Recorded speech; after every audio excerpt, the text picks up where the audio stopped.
All right, everybody, and welcome to another edition of Cigar and a Beverage. Tonight, first round coverage of the 2021 NBA Draft, where the Detroit Pistons will select number one. Hello, everybody, and welcome from the broadcast booth or the press box, whichever you want to call it. I'm Paul. Another edition of Cigar and a Beverage happening right now. 15 minutes away from the official beginning of the 2021 NBA Draft. But in the meantime, a lot of breaking news, especially coming in the NBA, where it is reported that the Detroit Pistons are planning on taking Cade Cunningham from Oklahoma State with the number one pick in the draft.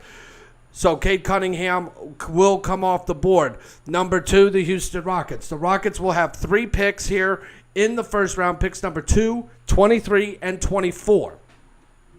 As far as my hometown New Orleans Pelicans are concerned, they have pick number 17. They traded back from 10 to 17 in that trade with the Memphis Grizzlies. And that trade does not become official until after draft night, where all trades will then become official, because the trade that involved Memphis sent Steven Adams, Eric Bledsoe, and some draft picks to Memphis for Valanciunas and draft picks. So because draft picks are involved, trade won't become official until then. So here we go. Let's get ready to go. 13 minutes away from the official beginning of the 2021 NBA Draft live, happening from Brooklyn at the Barclays Center. Other breaking news coming in the NBA. There is a report that the Los Angeles Lakers are finalizing a trade with the Washington Wizards that will allow them to acquire Russell Westbrook. Yeah, this is breaking about 2 hours ago. The Lakers are nearing a deal with the Washington Wizards to acquire Russell Westbrook, according to ESPN's Adrian Wojnarowski. The Lakers would reportedly send Kyle Kuzma, Montrezl Harrell, Kentavious Caldwell-Pope, and the number 22 pick in tonight's draft to Washington. Harrell recently exercised his $9.7 million player option for next year, paving the way for a potential trade. No trade has been agreed upon yet, as talks involving the Lakers and the Sacramento Kings centered around sharpshooter Buddy Hield. Those discussions are still ongoing, according to Wojnarowski. Additionally, the Lakers and the Wizards are reportedly continuing to discuss the draft compensation that would head to Washington, specifically whether the Lakers will send second-round picks rather than a first-rounder. Westbrook desires a change of scenery after 1 year in Washington, and his preferred destination is, of course, who guessed it, the Lakers. Meanwhile, the Wizards are motivated to make this trade in order to create some salary cap room in hopes of building a talented roster around franchise star Bradley Beal. That is, of course, if Beal wants to stay in Washington.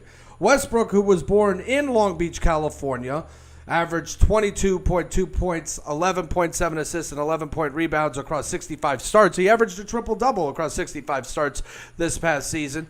The floor general has 184 career triple-doubles and surpassed Hall of Famer Oscar Robertson's previous record of 181. The trade cannot be completed until August the 6th due to the poison pill provision associated with Kuzma's contract. This provision is triggered when a team extends a player's rookie scale contract, then trades him before the extension officially begins. So you have an out. There is an out. Other trades going on around the world of sports. There is a report out right now that Anthony Rizzo will be traded from the Cubs to the Yankees. This is 24 hours after the Yankees have reportedly acquired through trade Joey Gallo.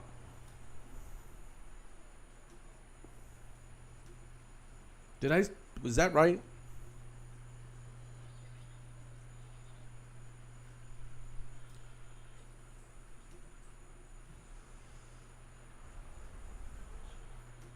Give me just a second here.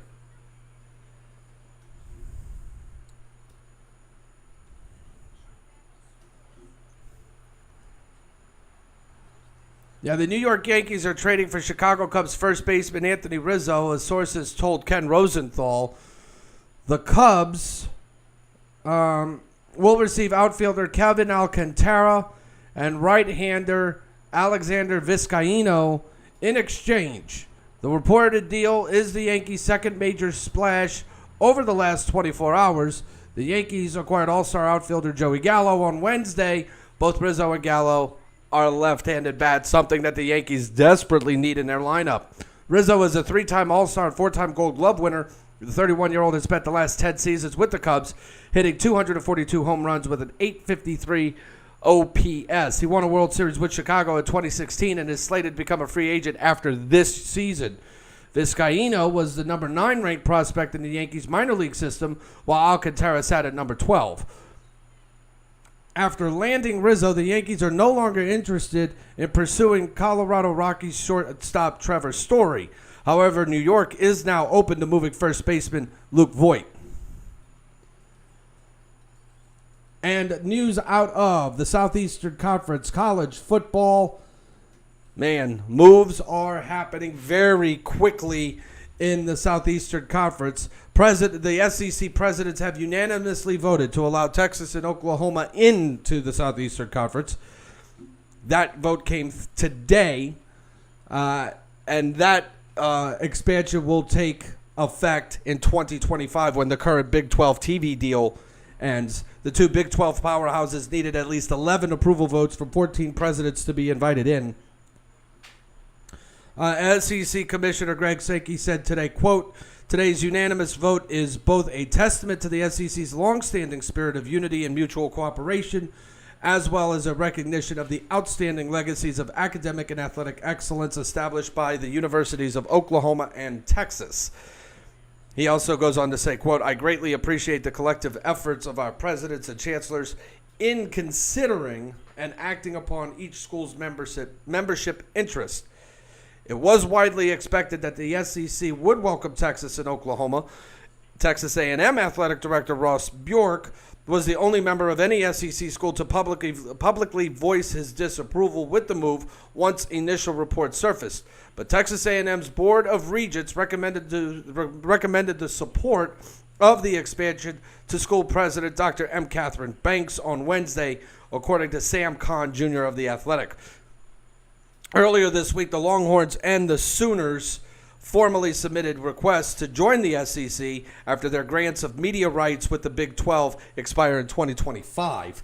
The schools would each have to pay $76 million to move out of the Big 12 before the deal runs out. Big 12 Commissioner Bob Bowlesby said Wednesday, and believe me, he's not happy. He said Wednesday that ESPN has talked with at least one other conference about poaching Big 12 programs with the intention to destabilize the league so Texas and Oklahoma could avoid exit fees. The network, which is the Big 12's primary broadcast rights partner, said Bowlesby's claims have no merit.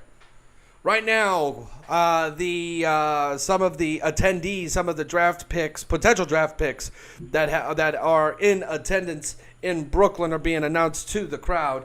They just saw Cade Cunningham, and now we are starting to see. Here's Chris Duarte from Oregon.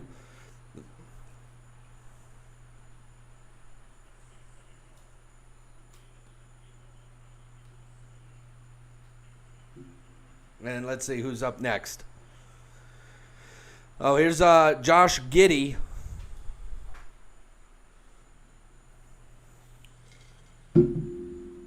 He's being announced to the crowd.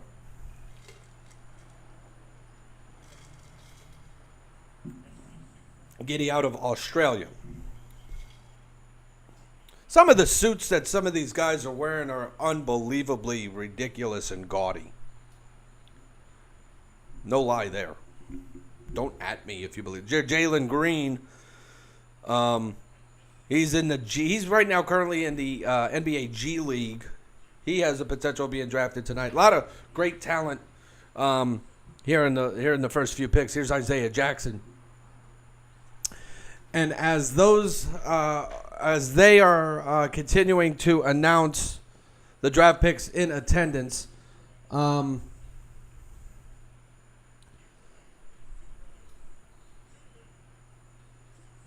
let's see. Jalen Johnson out of Duke being announced right now. The Philadelphia 76ers are looking to make a deal for Ben Simmons. Ben Simmons, obviously, he's not happy with his time right now in Philadelphia, and who can blame him?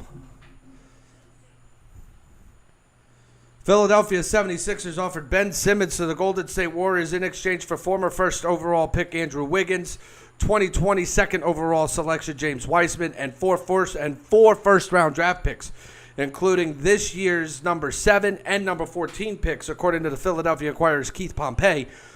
Golden State swiftly rejected the proposal per Pompey. Simmons averaged 14.3 points, 7.2 rebounds, 6.9 assists, and 1.6 steals per game during this last regular season, earning his third straight All-Star selection and finishing second in Defensive Player of the Year voting. However, Simmons' limitations, or perhaps his poor fit next to franchise center Joel Embiid, were put on full display come playoff time.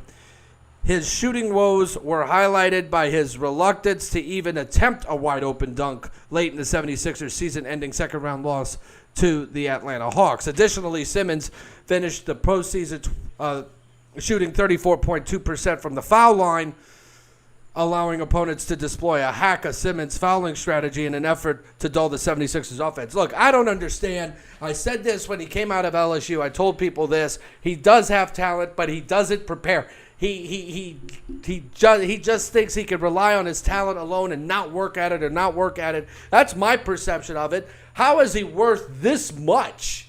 I mean, you mean to tell me this guy who doesn't care? He was the hottest thing coming out of LSU. He doesn't care. I don't believe he cares, but you mean to tell me that this guy is worth 2 top draft picks and 4 first-round picks, including the 2 first-round picks that the Warriors have tonight? Give me a break. And he only averaged 14 points a game this season. He can't shoot a foul shot. He's terrible from the line. He doesn't even average 15 points a game. Are you kidding? I don't see how he's worth that much. I just don't. I guarantee you right now that there are guys in this draft, there are guys that are going to be drafted tonight that are better than him. Don't at me. I mean, really, don't at me. I truly believe that.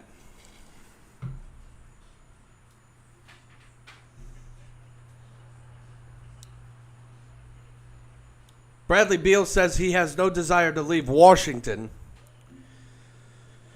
So we'll see. We'll see how that works out depending on what they put around him. The Russell Westbrook idea apparently didn't work. He wants out.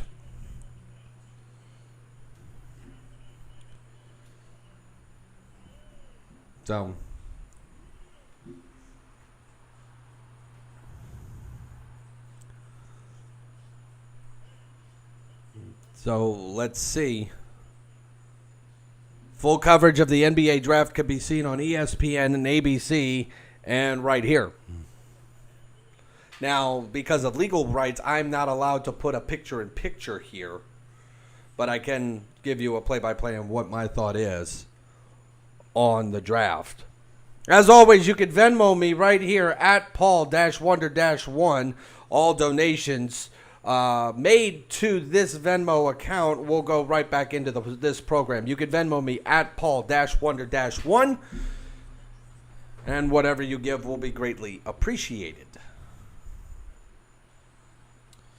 Okay, so let's take a break. When we come back, we will get going as the Detroit Pistons will be on the clock momentarily. This is Cigar and a Beverage.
we are back. The commissioner is at the podium right now.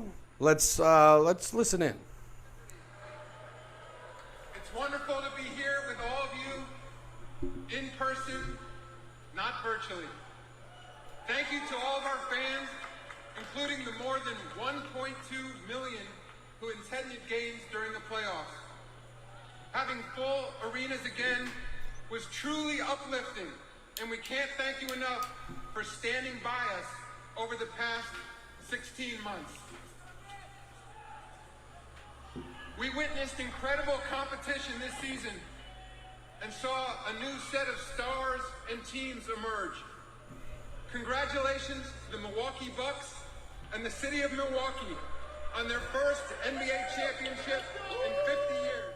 All right, so as the commissioner, Adam Silver, is welcoming everybody to Brooklyn for the NBA draft, it'll be just a moment before the not the Milwaukee Bucks, but the Detroit Pistons will be officially on the clock. This is going to be the NBA's 75th anniversary season coming up.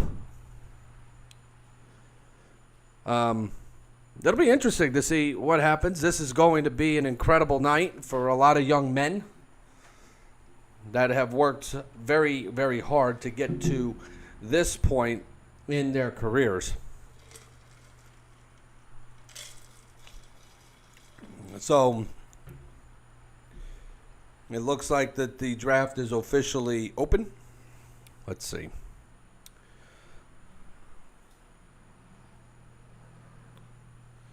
The first pick in the 2021 NBA draft belongs to the Detroit Pistons. And they have 5 minutes to make their selection. So the Pistons are now officially on the clock, and there is no mystery about it. It will be Cade Cunningham.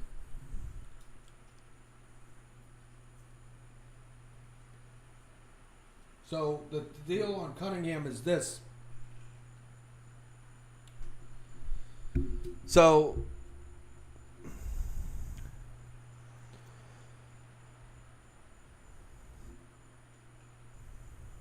if I can get to the right.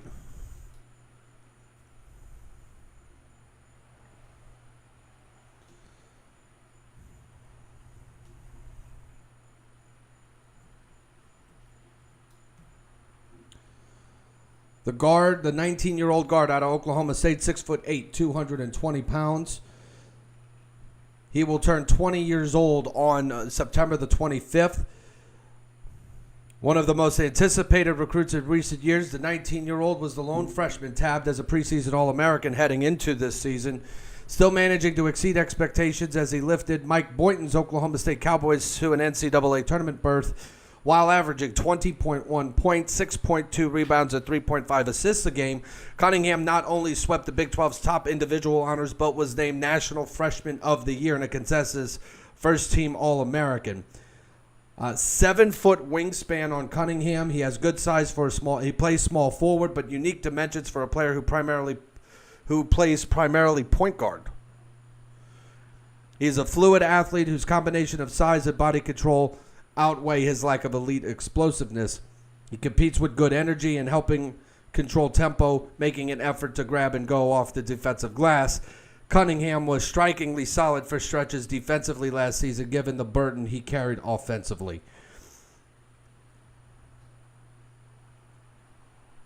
He has his natural ability as a passer shined last season, despite how aggressive he had to be looking for his own shot, and his 0.8 assists to turnover ratio in the half court.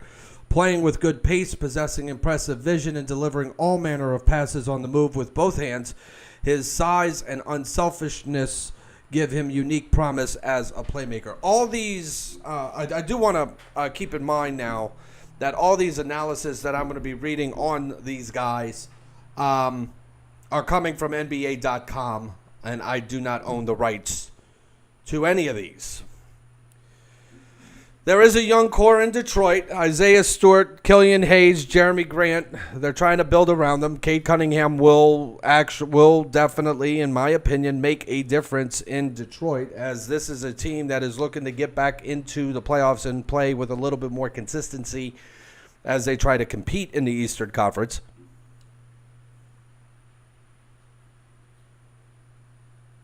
You know, it's all about the process here.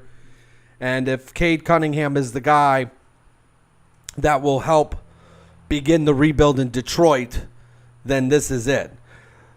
Officially, the Pistons have a minute and 35 seconds left before they can make the pick. Houston is next with the number 2 pick.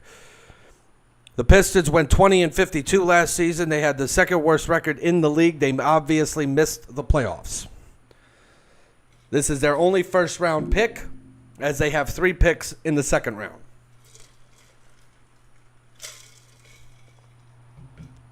So this will be interesting for Detroit moving forward into the season, how Cade Cunningham will fit in with that roster.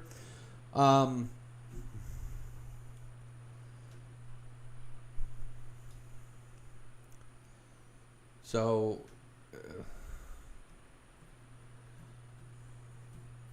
I got my my my broadcast computer here. I got an iPad here. I got a laptop here. I got my cigar, I got my drink, and I got my phone all right here. I wish you could see it, but there's a ton of wires, and this desk is a mess. Pick is in for Detroit.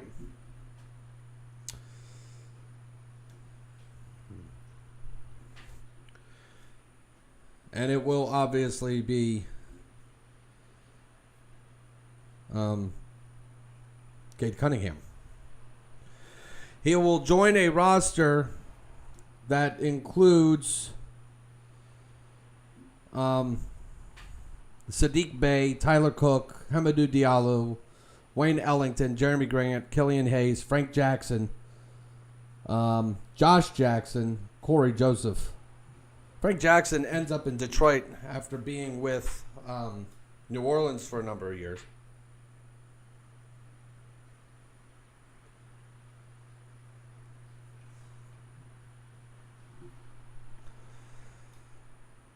Jaleel Okafor is on that team, as well as Mason Plumlee, Dennis Smith Jr., Isaiah Stewart. So we'll see. There's a lot of guys on here that probably won't be on here past the draft. So we'll see. I know there's a lot of moves still happening that will be happening throughout before the season begins. And let's go to the commissioner. Here we go.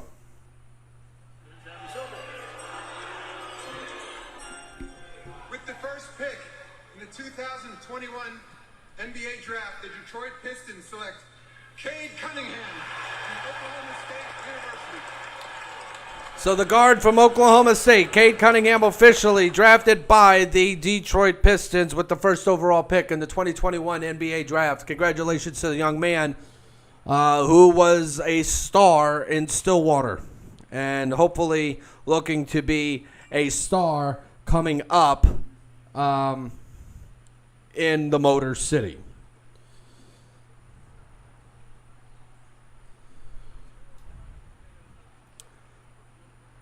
He is a vegan, and he started a vegan diet when he was in high school, and it obviously has allowed him to have a whole lot of energy. Only player in Oklahoma State history named AP First Team All-American is Cade Cunningham, so he made history in Stillwater. And he has now gotten to the stage, and will shake the commissioner's hand, and we'll go from there.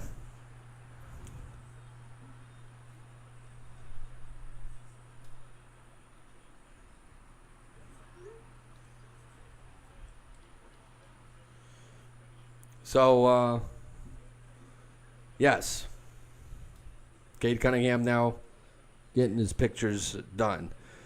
They have compared him to Chris Middleton and Luka Doncic.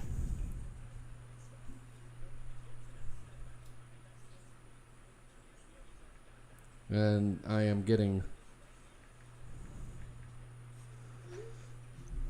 text messages right now about this pick, and rightly so. It's a good pick. It's a great pick, and he is so well deserving of the number one, of being selected number one. He's very versatile. He is a complete player. He is a playmaker, and he's clutch. And that's something that Detroit they need a star. And if this is the guy that is going to get it done in Detroit, then this is the guy. So now it's time to build a team around him in Detroit.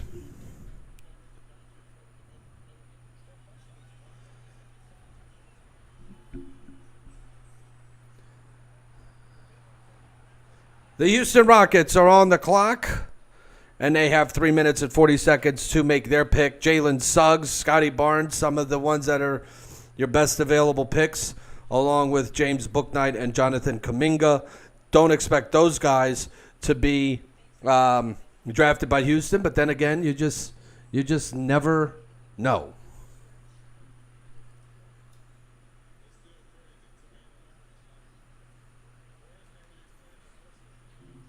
So here's what the Houston Rockets are looking for.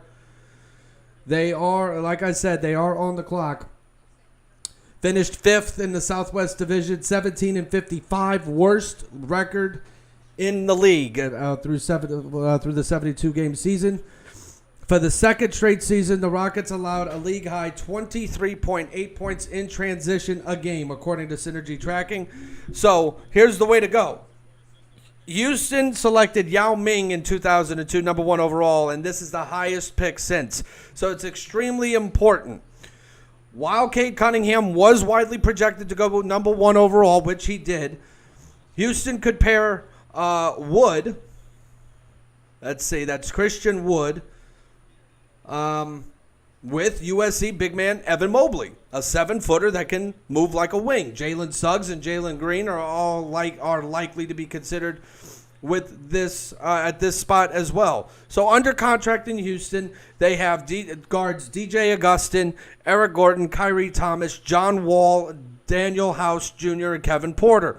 Forwards, Kenyon Martin Jr., Jay Sean Tate, Christian Wood. Now, free agents, there's a lot of free agents that they may try to go after or may try to re-sign, and maybe not. Some of those include Avery Bradley, Armani Brooks, Dante Exum, Sterling Brown, David Nwaba, Anthony Lamb, DJ Wilson, Kelly Olynyk.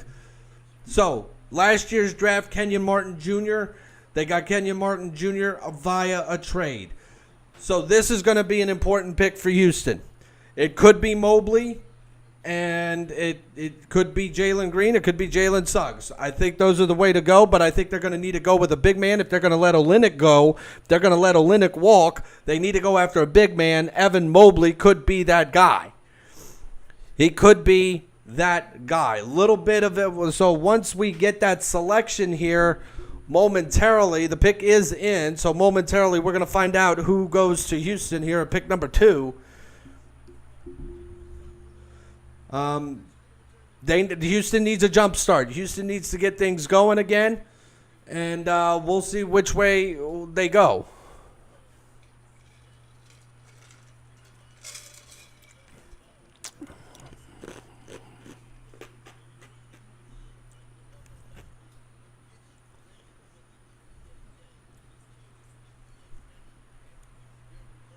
Houston struggled all year. I mean, all year. Russell Westbrook and James Harden were traded away. 3 picks tonight for Houston. Number 2, number 23, and 24. All in the first round. The Rockets have good odds. Let's go to here's the commissioner. Let's listen in. In the 2021 NBA Draft, the Houston Rockets select Jalen Green from Merced, California, and the NBA G League Ignite. So they're going with Jalen Green, number 2 overall from the NBA G League Ignite. So let's take a look at Jalen Green. 6'6", 178-pound guard from the G League. A lanky, exceptionally athletic guard whose improvement as a shot maker shined for stretches during his season with the inaugural G League Ignite. Emerging as one of the top prospects in the high school class of 2020 early in his career, thanks to his blend of explosiveness and upside as a scorer, Green earned gold medals in the 2017 FIBA U16 Americas Championship, FIBA U17 World Championship in 18, and FIBA's U19 World Championship in 2019 before capping off his prep career at Prolific Prep Academy in California with, you guessed it, he was a McDonald's All-American. Opting to become the first player ever to join the G League Ignite instead of playing a year of college basketball, the California native weathered uncharted waters last year. Despite the unique circumstances, he averaged 17.9 points, 4.1 rebounds, and 2.8 assists per game in the bubble to key head coach Brian Shaw's team to a postseason appearance. Learning on the job defensively in a shortened season, Green had some solid stretches against more seasoned competition, while he gave up strength in many matchups defending both guard spots, and his consistency remains a work in progress. His quickness was a factor on the ball and in the passing lanes. Averaging 1.20 points per shot around the rim, that's in the 62nd percentile, Green finished consistently inside, but did not put a lot of pressure on the rim as he created more shots in the mid-range than he did in close in the half court. As he gets stronger and more reliable from the perimeter, he has some room to evolve as a slasher. Again, thanks to Synergy Sports for the profile. He has the physical tools, he has the shooting, he has a good feel for the game, and he's got the intangibles. But the question now becomes, is he versatile defensively? And that's something that he's going to have to develop. He possesses solid tools as a defender, but faced a steeper learning curve defensively than he did offensively in the G League. With the quickness and dimensions to hold his own at both guard spots, as he matures, he showed more consistent energy last year than he did at the prep level, but is still learning how to deal with physicality and stay disciplined possession to possession. The Cleveland Cavaliers are now on the clock, and let's see where they go. They finished fourth in the Central Division with a record of 22-50. Of course, with that record, you're not going to make the playoffs in the East. 3 seasons of rebuilding, yet the Cavaliers aren't much closer to chasing a playoff spot than they were when LeBron James headed west in 2018. They ranked last in scoring, last in three-point percentage, 28th in points per 100 possessions, 25th in points allowed per 100 possessions, and 28th in defensive three-point percentage. Veterans such as Kevin Love, Larry Nance Jr., and C.D. Osman were few and too often hurt. That left the kids, Colin Sexton, Darius Garland, Isaac Okoro, Jarrett Allen, to learn on the fly. And Coach J.B. Bickerstaff and GM Kobe Altman need to get this group moving up, or the topic next summer might be about moving out.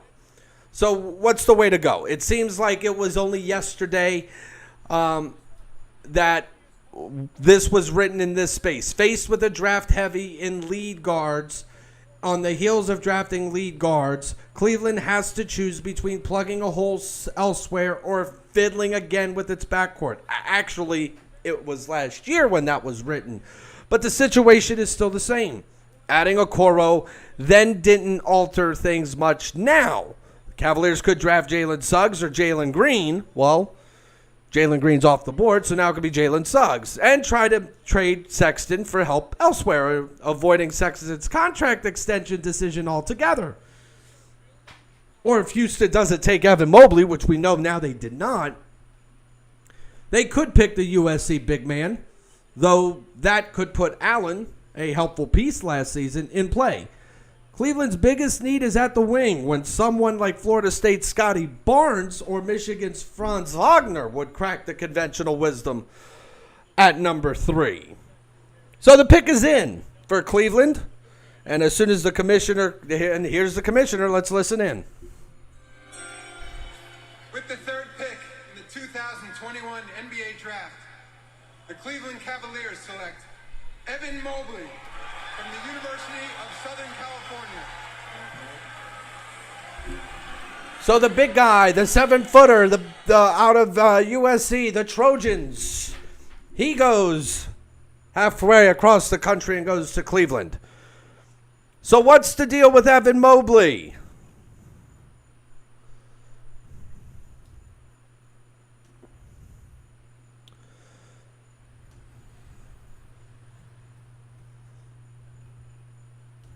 The big guy, the center, 7 foot. He's tall and lanky, 7 foot, 215. He is 20 years old. He's a rangy center with the length and mobility to be a game changer defensively, who flashed significant upside as a scorer while leading the Trojans to the Elite Eight last year. Emerging as one of the top prospects in the high school class of 2020 early in his career, Mobley played a key role on the U.S. team that won the 2018 FIBA U17 World Championship and earned another gold medal at the U19 World Championship the summer before his senior season. Capping his prep career at Rancho Christian School in California with McDonald's All-American and Morgan Wooten National Player of the Year honors, the Murrieta native opted to join his brother Isaiah and father Eric at USC, quickly establishing himself as a force on the defensive end for head coach Andy Enfield's Trojans, while averaging 16.4 points, 8.7 rebounds, and 2.9 blocks, and 2.4 assists per game. Mobley not only swept all of the Pac-12's top individual honors, but was named a consensus second-team All-American as he solidified himself as one of the more intriguing center prospects in recent memory. So listed at 7 foot in shoes with a developing 215-pound frame, Mobley has room to get stronger, but his 7'4" wingspan and agility give him tantalizing potential as a difference maker on both ends of the floor. He has all the intangibles. He's physical. He can shoot. He's got a great feel for the game. He's versatile defensively, and he's got the intangibles. Getting touches in a variety of ways, Mobley was as the most prolific finisher in college basketball last season. His size and athleticism made him an ideal target rolling to the rim, a constant threat to finish lobs, a viable threat in the open floor, and an efficient putback scorer. Looking more aggressive sometimes than others with opportunities to operate out of the post and attack from the perimeter, he nonetheless flashed a unique combination of shooting touch, coordination with the ball, and vision as a passer for a 7-footer that's only 19. Man. He scored 0.97 points per jump shot in the half court, 61st percentile. Mobley showed potential as a three-point threat as well, making some impressive passes on the move and drew fouls in bunches, some nights off the dribble, as he flashed the ability to carry USC offensively in brief spurts. He averaged 0.71 points per post-up, and he has room to get stronger to allow him to make better use of his touch inside against smaller big men and deal with more physical defenders when attacking the rim from the mid-post. Defensively, Mobley was the driving force behind a defense that allowed a Division I best 45% shooting in finishing situations in the half court. Not only did he block shots at a strong rate with his impressive combination of length and timing, but he affected many others as well. This is a guy that's going to make some noise in Cleveland, and hopefully it works out. So it looks like, okay, so ESPN right now is going through the proposed trade. The Lakers would receive Russell Westbrook, second-round picks in 2024 and 2028, while the Wizards would receive Kyle Kuzma, Montrezl Harrell. I didn't catch the rest of it. And some more draft picks. And as well as Kentavious Caldwell-Pope.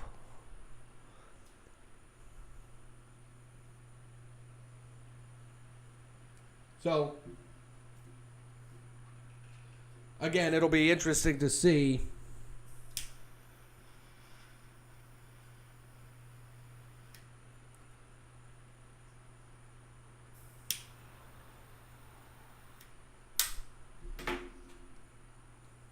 happens in Los Angeles. The pick is in for the Toronto Raptors, who finished 27-45 last year. And let's see, as soon as they have picks number 4, 46 and 47, 27 and 45. Here is the commissioner. With the 4th pick in the 2021 NBA Draft, the Toronto Raptors select Scotty Barnes from Florida State University. So the forward from Florida State will head to the Great White North, to Toronto, and play for the Raptors.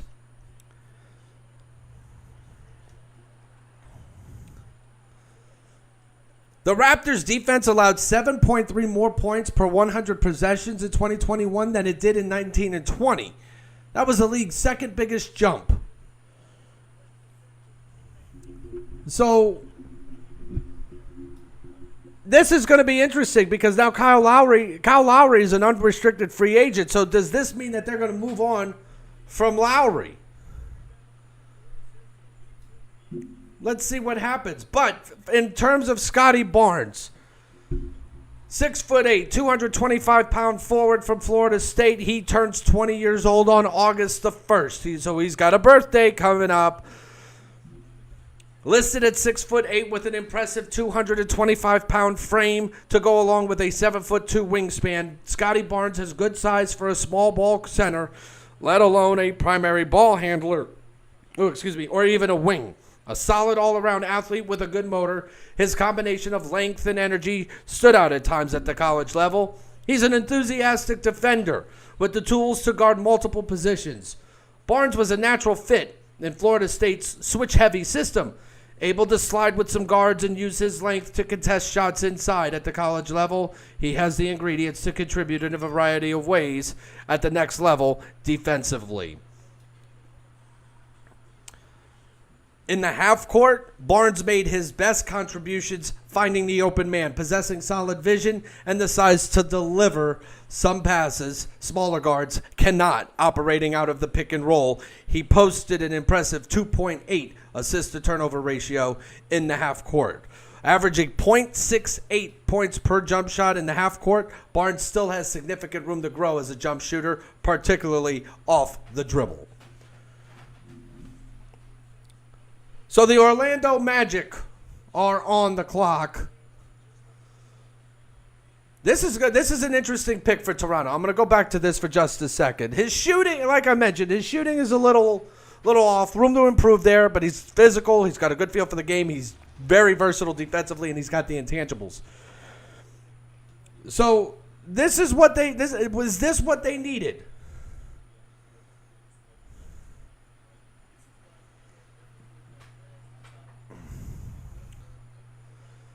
So you're going to pair him with other forwards like Yuta Watanabe, OG Anunoby, Freddie Gillespie, Pascal Siakam, Aaron Baines, and Chris Boucher. Rodney Hood is there, DeAndre Bembry is there, and the guards that are still under contract, Malachi Flynn, Fred Van Vliet, and Paul Watson. So, again, you're looking for, they don't necessarily have to draft for need. They didn't have to, but they got themselves a really good player. Let's take a break. The Orlando Magic are still on the clock. 2:25 to go before their pick expires. They have 2 first-round picks number 5 and 8. It'll be interesting to see in which direction they go. Let's take a break. We'll be right back.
All right, we are back. The Orlando Magic pick is in. They need, let's see.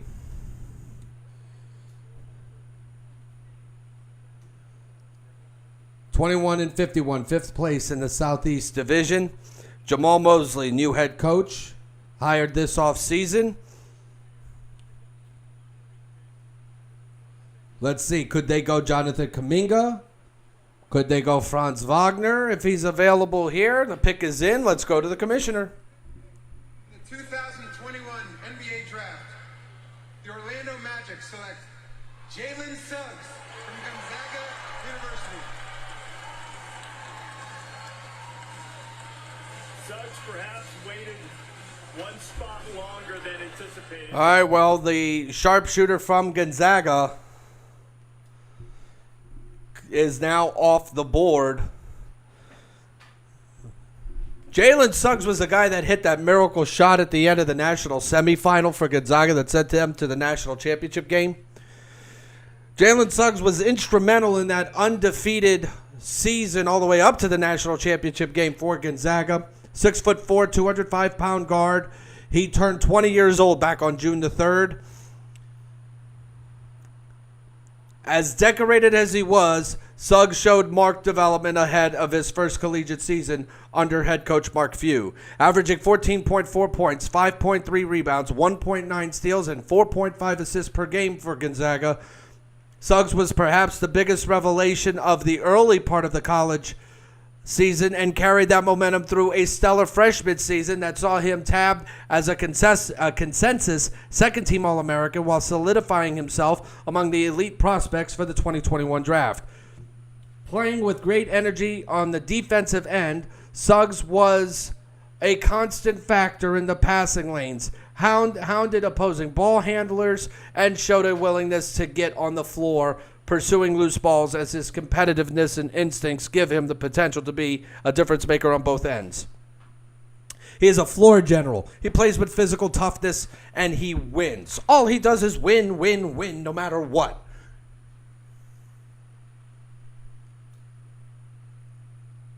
Yes, I did that. I said that.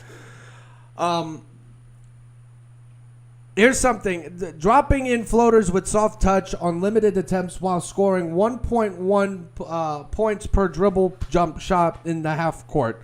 Suggs settled for little in the mid-range and showed the ability to score with touch inside and stop and pop from beyond the arc against defenders playing him for his drive. Still has room to grow, picking and choosing his spots as the focal point of an offense, but his evolution as a shooter adds a dimension to his game that it lacked early in his career.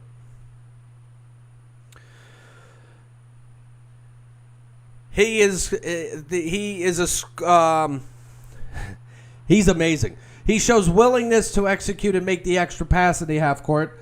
Suggs has an appealing versatility to his game on top of his potential as a shot creator. He ranked second in the West Coast Conference in transition scoring at 5.2 points per game. A very good defender for a freshman with a great motor and a nose for the ball, Suggs displayed apparent two-way potential as a freshman. Not overly long with a 6'6" wingspan, he nonetheless was prolific in the passing lanes, flashing impressive instincts, intensity, and timing, pursuing deflections. So how big is this for the Orlando Magic? Again, they needed something like that. You're going to add this guard he's going to join a team that includes Cole Anthony, Michael Carter-Williams, Markelle Fultz, R.J. Hampton, Gary Harris, and other guards Dwayne Bacon and Terrence Ross. So, I would say that the free agent guards that are listed on the Magic roster, Chasson Randall and Sindarius Thornwell, they're not going to be in Orlando come the start of the season.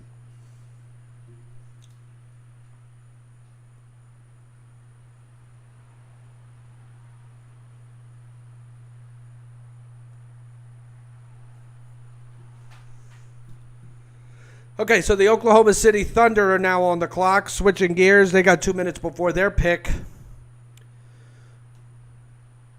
22-50. Fifth place in the Northwest Division. They did not make the playoffs. They have 6 draft picks tonight. 6, 16, 18, 34, 36, and 55.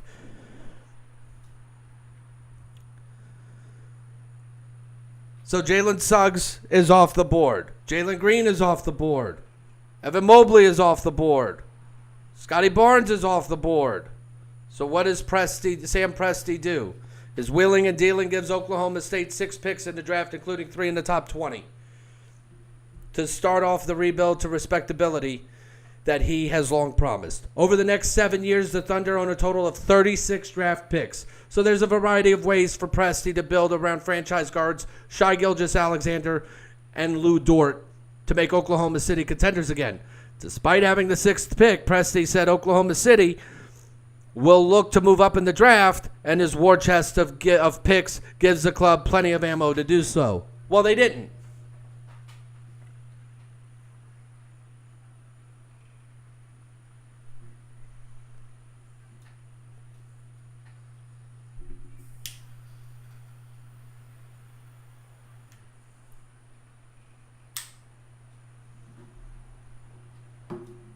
So the pick is in. I anticipate having to light my cigar multiple times tonight.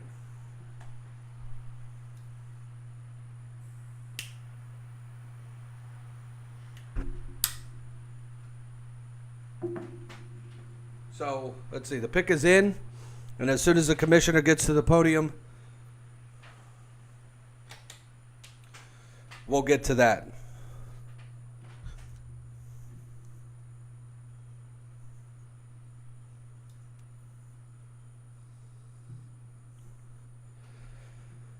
So the best available right now, Kuminga. Let's see, Josh Giddey is available. The guard for Baylor, Davion Mitchell, is still available. Franz Wagner is still available. And here comes the commissioner.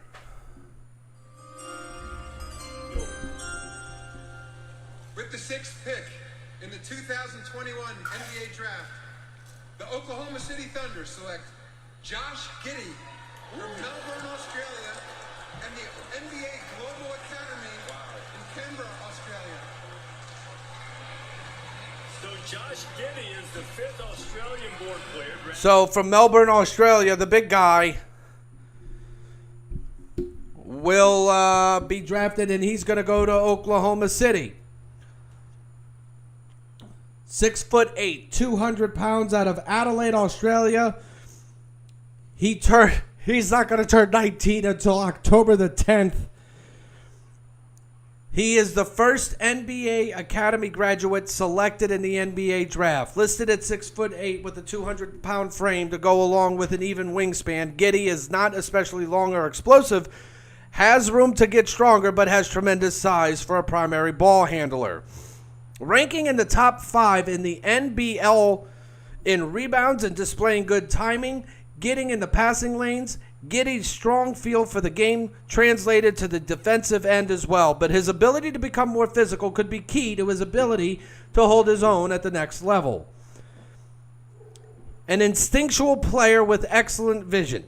Giddey led the NBL in assists per game despite ranking among its youngest players, displaying an advanced feel for facilitating out ball screens, making creative plays in the open floor, and scoring opportunistically around the rim.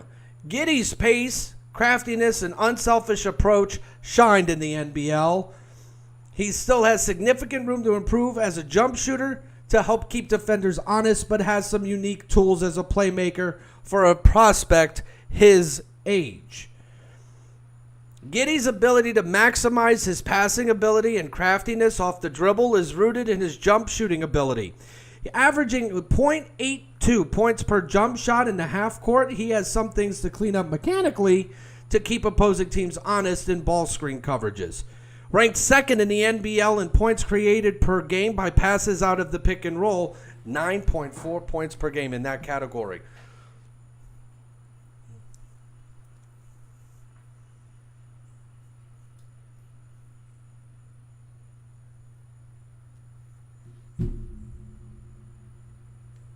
Let's see if this is the guy that Sam Presti is looking for. The Golden State Warriors are now on the clock. And the thing with Golden State is they made it to the playoffs, but they made it to the play-in tournament, and they lost to Memphis. They finished fourth in the Pacific Division with a record of 39-33. They have 2 draft picks tonight, number 7 and number 14.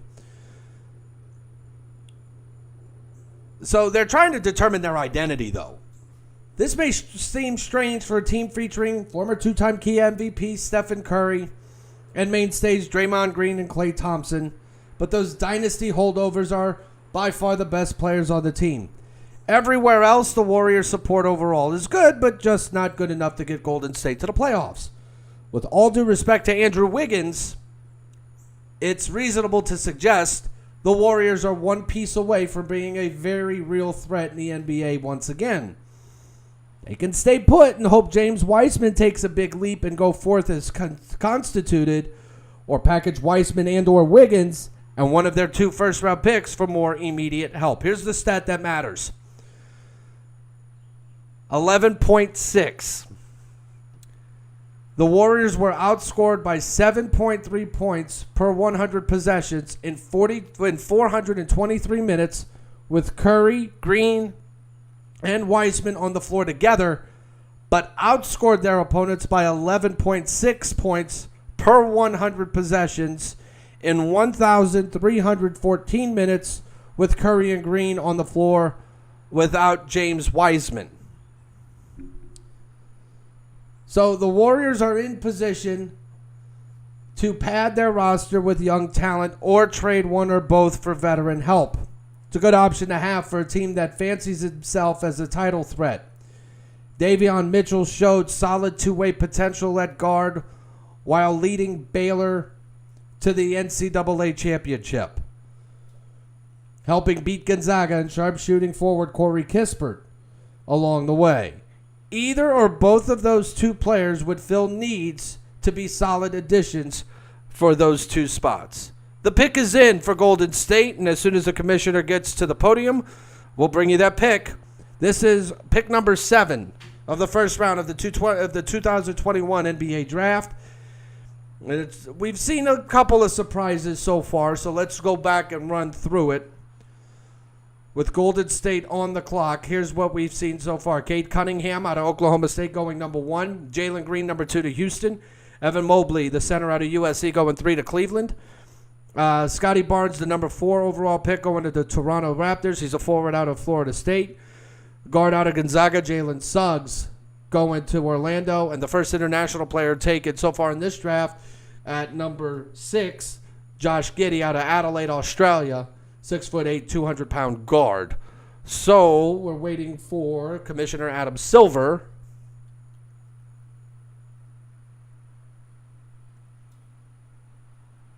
to get to the podium. They need Klay Thompson to be healthy, though. Golden State does. They really do. That has really hurt Golden State the last couple of years, is not having a healthy Klay Thompson. Draymond Green tries to carry the team as best as he could. Stephen Curry does the same. Let's go to the commissioner. He's at the podium. Guys, you're going to be on move, but the pick is in. With the 7th pick in the 2021 NBA Draft, the Golden State Warriors select Jonathan Kuminga from Goma, Democratic Republic of Congo, and the NBA G League Ignite. So 2 of the top 7. So Jonathan Kuminga out of the the Democratic Republic of the Congo, and the NBA's G League Ignite. 6'6", 210-pound forward. Turns 19 on October the 6th. He grew up watching Kobe Bryant. He signed with the G League Ignite after high school. So how did he do with the Ignite? Using over 7 possessions in every play type, Synergy Sports tracks across 13 appearances as a rookie, Kuminga did a little bit of everything last year. His fluidity with the ball made him a viable threat in the pick and roll. His strength and footwork helped him create angles in the post. His explosiveness made him a threat to finish lobs. And he showed some promise as a set shooter as well, showing a willingness to find an open man on the move in spots, even if he was very aggressive looking to score. Kuminga also flashed the potential to use the attention he could draw to create for others. I got something going on right now. We'll take a break. We'll come back. This is Cigar and a Beverage.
Okay, the pick is in for the Orlando Magic's next pick. Let's go to the commissioner.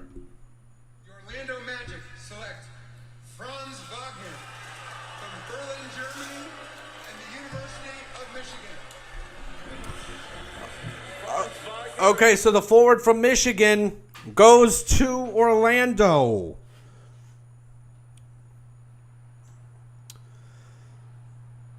The Sacramento Kings are now on the clock. 6'9", 220 pounds. Oh, yes, I'm back, by the way. 6'9", 220 pounds from Michigan by way of Germany. The sophomore will turn 20 years old on August the 27th.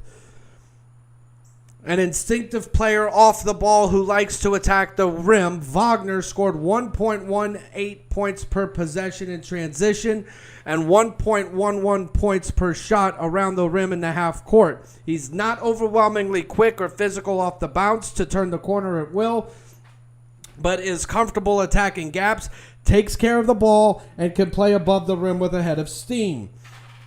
making the easy play passing on the move and relocating well off the ball. Wagner's ability to do a little bit of everything helped him earn minutes as a teenager with Alba and made him a cog for what looked like one of the best teams in the country for long stretches of last season with the Wolverines and for Coach Juwan Howard. He's versatile and he's a great defender, something that Orlando could very well use. So Orlando has used their picks 6 and 8.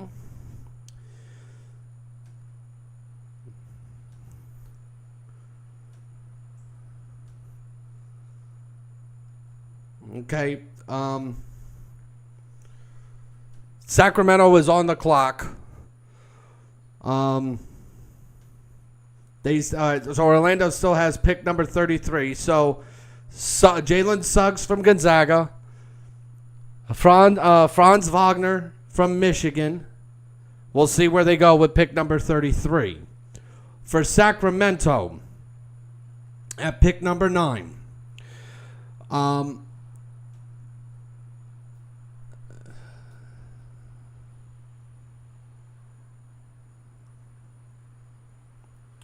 waiting for this to come up. 31 and 41, did not make the playoffs, finished 5th in the Pacific. They have 2 picks tonight, number 9 and number 39. So Franz Wagner is off the board. So where do they go? Well, let's see where they go. I mean, really, James Bouknight's the best available. Could he be used right now? You never know. Here's the stat that matters for Sacramento, 1.2. The 30th ranked Kings defense allowed 1.2 more points per 100 possessions than the 29th ranked Blazers defense.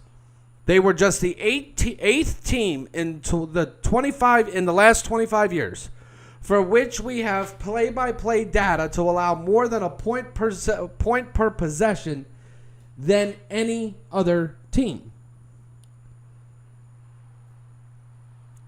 So, let's see. I mean, the Kings remain stagnant and stuck in lottery land. An all too common existence for a franchise that can't seem to find the solution to a decades-long problem.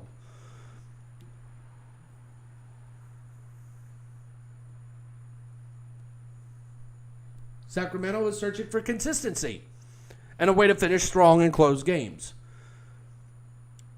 which is tough for young teams to accomplish with regularity. That said, the Kings did unearth a very good prospect in last year's draft in Tyrese Halliburton.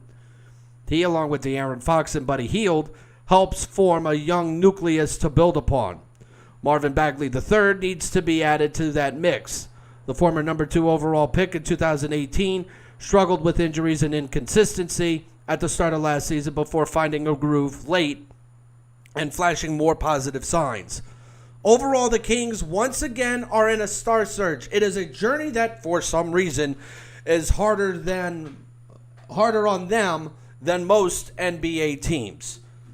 So let's see where they go. That's the tough part at pick number 9, is the guys that can help you are off the board. So now you got to figure out, okay, who's the best available, who's the best fit, right? And is he going to work for us as a player? Is he going to be the best fit? I mean, fit's probably going to be the best or the most important thing at this point. Bouknight, Mitchell, Keon Johnson, Alperen Sengun out of Turkey. Those are the 4 best available right now. Do they go that route or do they go in a different direction? The pick is in for Sacramento. As soon as Commissioner Silver gets up to the podium, I'll bring you the pick. I do appreciate you joining me here tonight. As always, you can Venmo me at Paul-Wonder-1. That's at Paul-Wonder-1. Any donations to that Venmo will be put right back into this program. Here's the commissioner.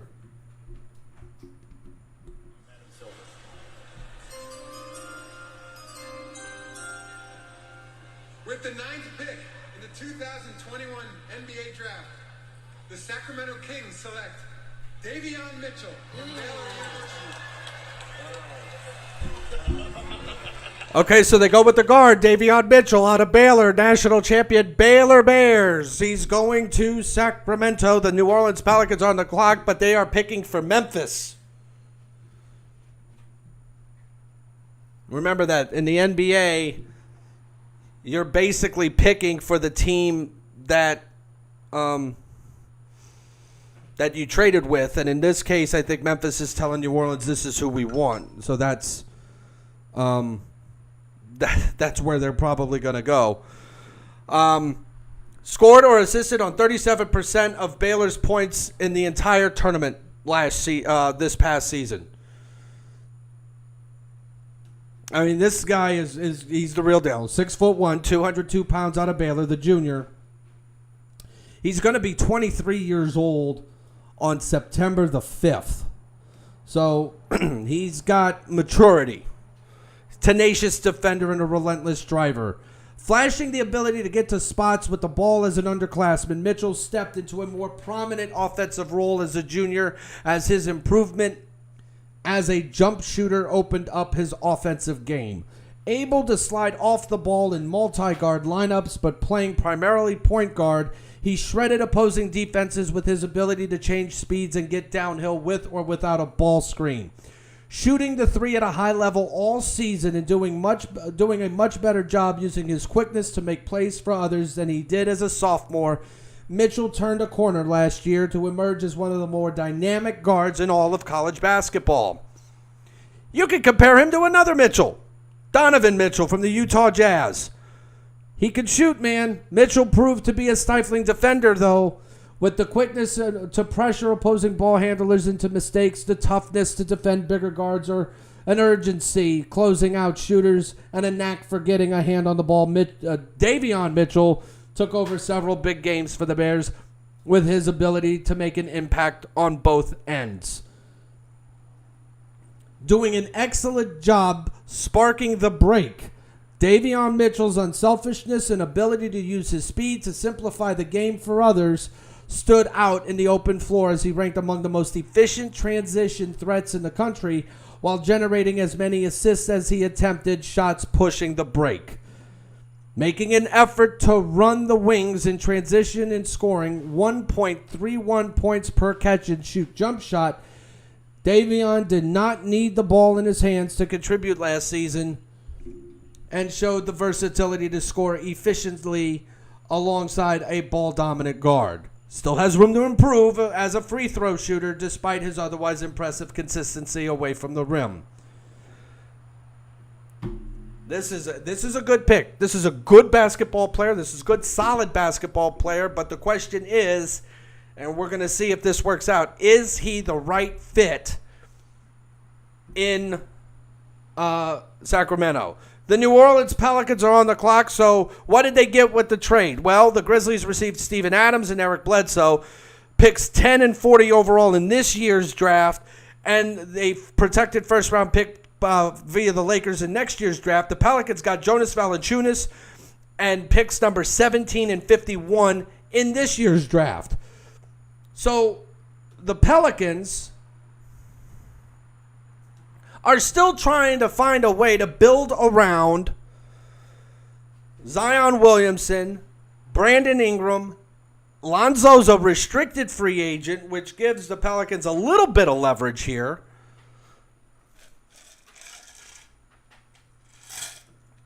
So we're going to see what happens. Now remember, the Pelicans are picking for the Grizzlies with this pick. And Memphis will pick for the Pelicans at pick number 17. The pick is in now, so we are going to go to the commissioner right now.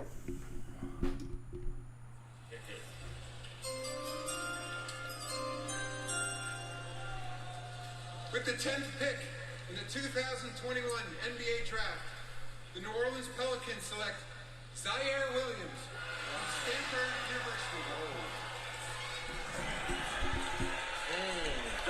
So Zaire Williams, the forward from Stanford, will actually go to Memphis.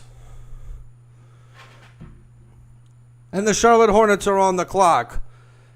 He was the number 8 recruit in the 2020 ESPN 100.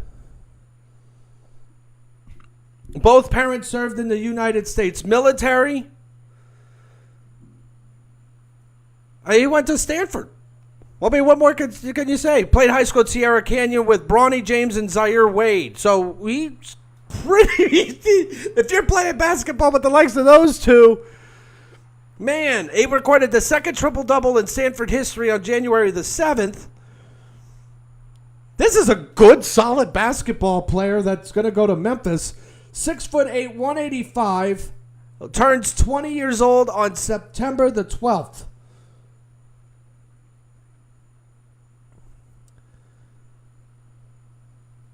One of several players filling a prominent offensive role for a Stanford team that dealt with injuries and displacement for much of the season, Williams did the majority of his scoring with his jump shot. Playing on the ball quite a bit, he was aggressive, looking to get to his pull-up mid-range spots out of ball screens, provided some spacing off the ball, and was the target of some of the Cardinals' designed actions in the half court. Flashing intriguing talent when his shot was falling, Williams had some quiet stretches as well as he was still early in his development as a decision maker. Holding his own defensively for a Stanford team that hung its hat on the end of the floor, Williams lacks a degree of physicality but has a feel for guarding off the ball. Solid lateral speed and the reach to affect shooters. Getting some opportunities to play out of ball screens, Williams delivered some smart passes, even if he has room to improve as a ball handler and is still learning how to make reads consistently. Williams did a nice job sliding with smaller guards and executing against ball screens for the most part, but will have a chance to evolve into more versatile defender as his frame matures. This is still a young kid. He's going to be 20 years old on September the 12th. He has room to grow. He has room to develop. So, again, here's a guy that has the ability and the potential to be a really good player. Williams is a tall, lanky jump shooter who showed promise as a perimeter threat in a disjointed freshman year at Stanford, something of a late bloomer whose profile rose late in his high school career. Williams averaged 4.6 points a game to help the United States to a gold medal in the 2019 FIBA U19 World Championship before capping his prep career at Sierra Canyon with McDonald's All-American honors. Widely regarded as one of the top 7 prospects in the high school class of 2020, the 19-year-old stepped into a significant role at Stanford under head coach Jared Haas, finding some success early but battling bouts of inconsistency. Williams finished his freshman year averaging 10.7 points, 4.6 rebounds, and 2.2 assists per game. So, we'll see what happens. The Charlotte Hornets are on the clock. I'm going to go refill my drink. This is Cigar and a Beverage.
All right, we are back just in time. The pick is in for the Charlotte Hornets. I got my drink refilled. Let's go to the commissioner.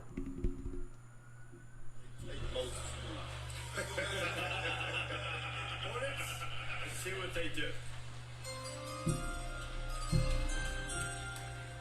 With the 11th pick in the 2021 NBA Draft, the Charlotte Hornets select James Bouknight from the University of Connecticut. There it is. Schmitz has been calling for Bouknight to be drafted. He averaged over 19 points per game in the Husky trip. So James Bouknight, the guard out of Connecticut, ends up in Charlotte. He's out of his hometown of Brooklyn, New York. He was a first-team All-Big East selection last season. 15. He played in 15 games, averaged 18.7 points and 5.7 rebounds. He played AAU with Magic guard Cole Anthony.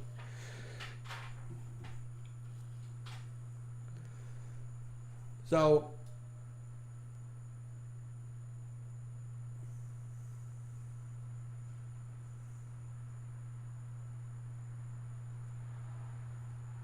we'll see if this is a good pick or not for Charlotte.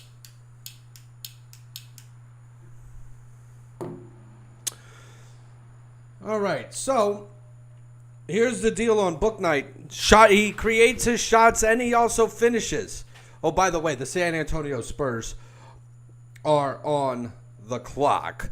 Prolific shot creator who scored in a variety of ways as UConn's clear-cut first option last season. Bouknight's ability to create separation, changing speeds, rise into his pull-up jumper, and finish emphatically around the rim allowed him to score in bunches when his shot was falling. Looking more confident from beyond the arc as the year went on, he had some ups and downs in terms of consistency, but ranked among the most dynamic guards in the college game last season. A capable defender who was more aggressive sometimes than others as a sophomore, Bouknight is not the most physical stopper, but did a nice job using his quickness and length to contain the ball and get a hand up on shooters when he was dialed in last season. He ranked first in the Big East in isolation scoring, 1.9 points per game. Ranked second in the Big East in handoff scoring, 1.7 points per game. Ranked fifth in the Big East in transition scoring, 3.7 points per game. And he ranked fifth in the Big East in off-screen scoring, 1.5 points a game. He averaged .62 points per catch-and-shoot jump shot in the half court. Bouknight has room to grow as a floor spacer as he found very mixed results in limited attempts operating off the ball. He also has room to evolve as a passer, as well as he can manipulate defenders to create his own shot. He is still learning how to make plays for others, particularly out ball screens. The San Antonio Spurs are now on the clock. San Antonio needs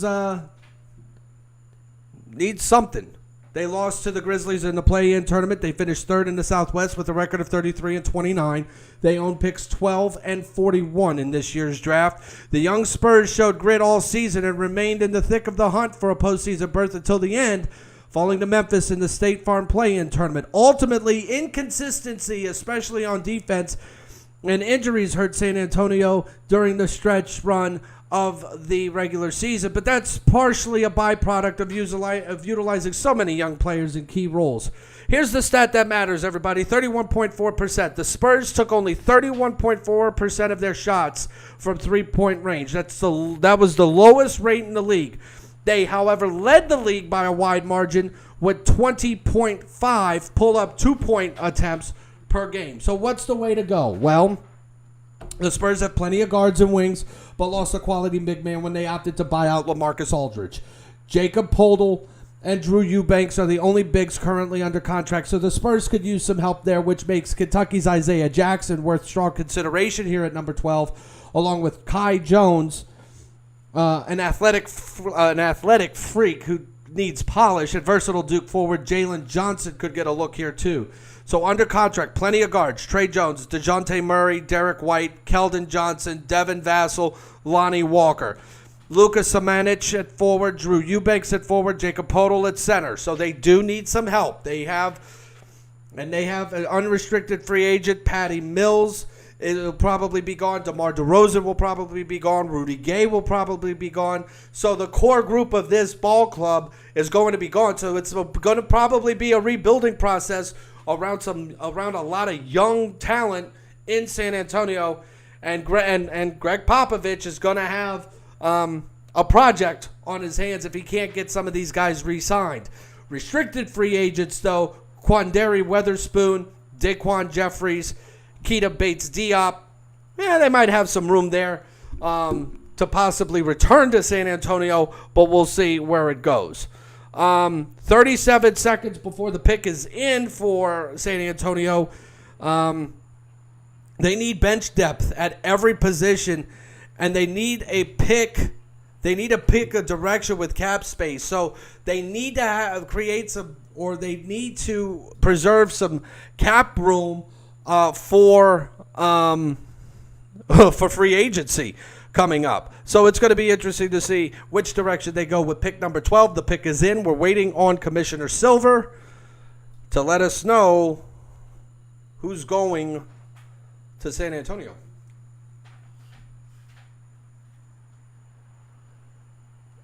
Like I said, I'm going to be using the hell out of my lighters tonight. Let's see.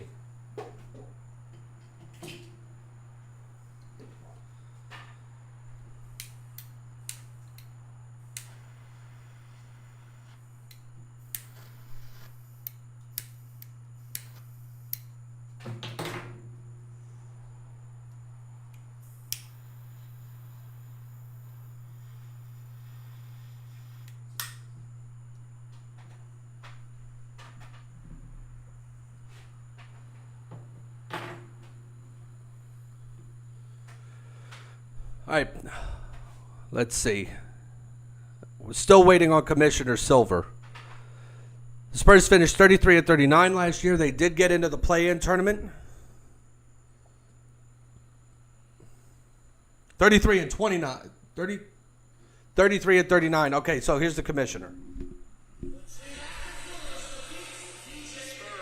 with the pick, 12th overall. Here's Adam Silver. With the 12th pick in the 2021 NBA Draft, the San Antonio Spurs select Joshua Primo from Toronto and the University of Alabama.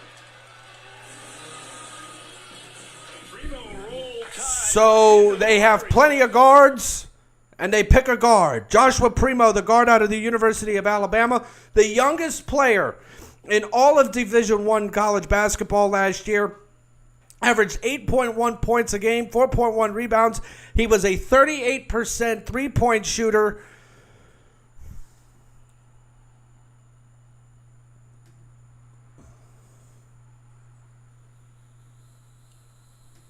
Versatile shot maker is Primo.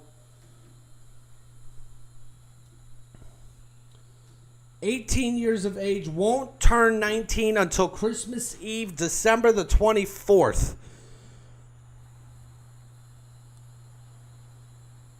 He was a SEC all-freshman team. Started 19 games for Alabama, which advanced to the NCAA Tournament Sweet 16. He represented Canada in the 2019 FIBA U19 Basketball World Cup, and he participated in the Basketball Without Borders Global Camp at the NBA All-Star Challenge in 2020 in Chicago.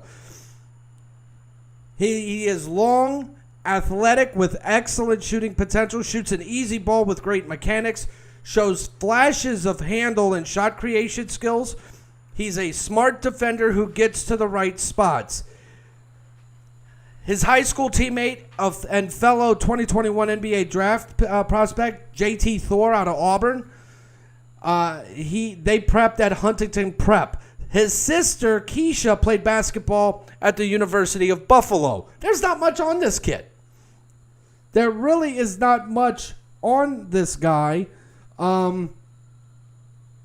As a freshman, though, he averaged 8.1 points a game, shot 43.1% from the field. He finished third on the team in three-point percentage at 38.1%, second in free throw percentage at 75%.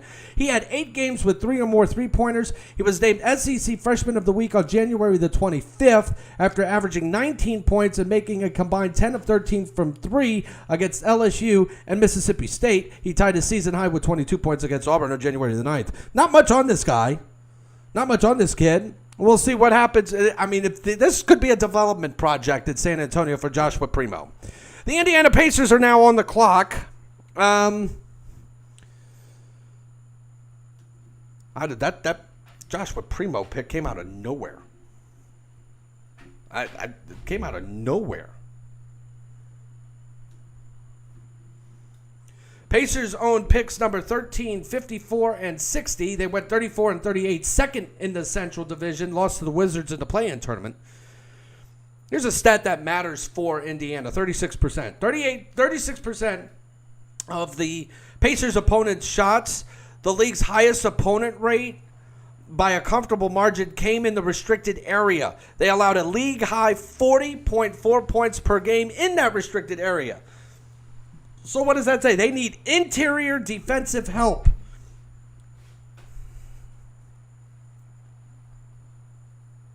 This will be Indiana's highest pick since Miles Turner in 2015 and Paul George in 2010. A case could be made that the Pacers need help everywhere except center, as long as Sabonis, Turner, and Goga Bitadze remain on the roster. And if McConnell, that is TJ McConnell, and or Doug McDermott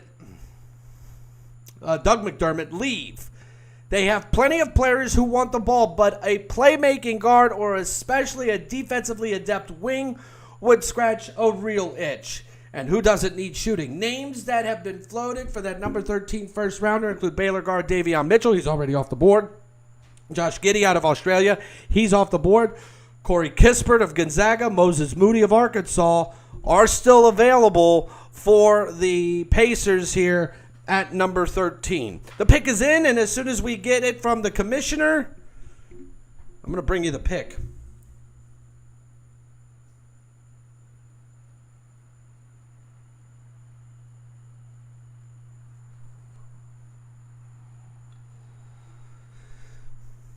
So let's see where they go here.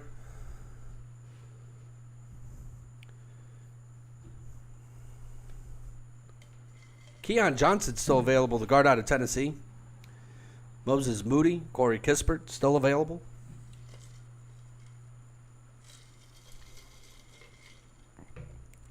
So we'll see where we go.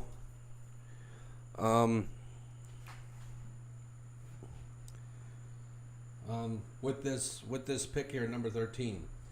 Next 5 picks coming up after the Pacers. Golden State, Washington, Oklahoma City gets another pick. The Memphis pick that's going to be sent to New Orleans. And another Oklahoma City pick at number 18. The Knicks pick at 19 and the Hawks pick at 20.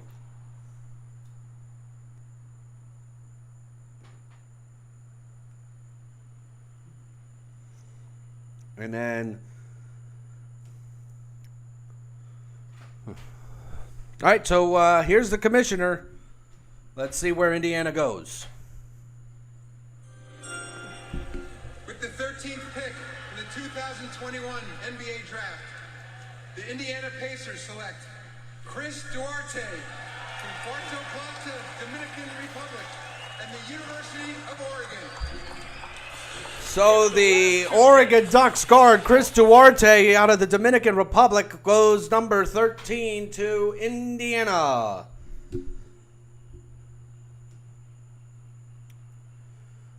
So what's the deal on Duarte? Well, 6'6", 190 pounds, will turn 24 years old. Turned 24 years old on June the 13th. So he is mature. Spending time playing on and off the ball in a featured role for Oregon, Duarte showed intriguing versatility as a perimeter shot maker, creating his own shot effectively out of ball screens and one-on-one, proving very reliable spacing the floor and taking the ball strong to the rim as a finisher. Duarte showed significant growth as a scorer last season and did a better job making decisions with the ball than he did as an underclassman. An active defender with good instincts in the passing lanes and decent lateral quickness, Duarte emerged as a playmaker for an Oregon team that played a mixture of man and zone defense.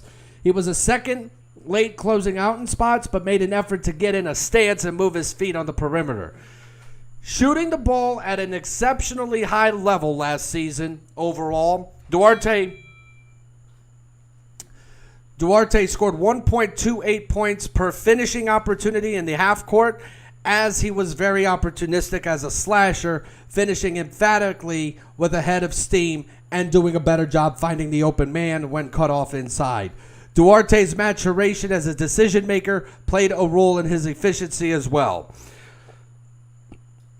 Doing some of his best work in transition, scoring 1.49 points per transition possession, Duarte's work in the passing lanes contributed to the efficiency in the open floor.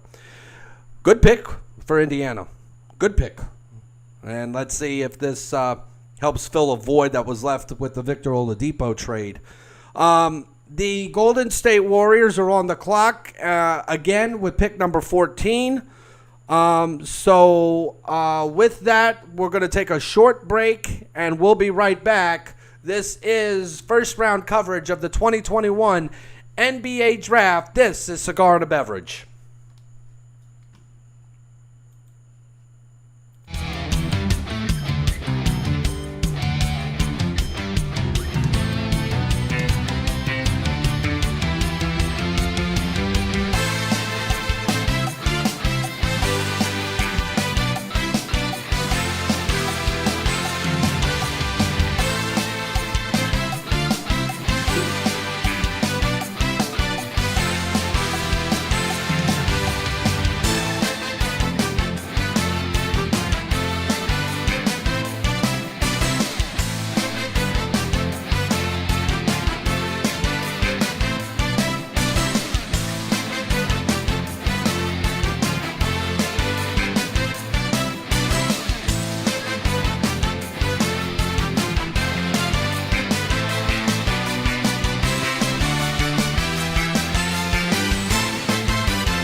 Okay, so we are back. The pick is in for Golden State's second first-round selection here, pick number 14.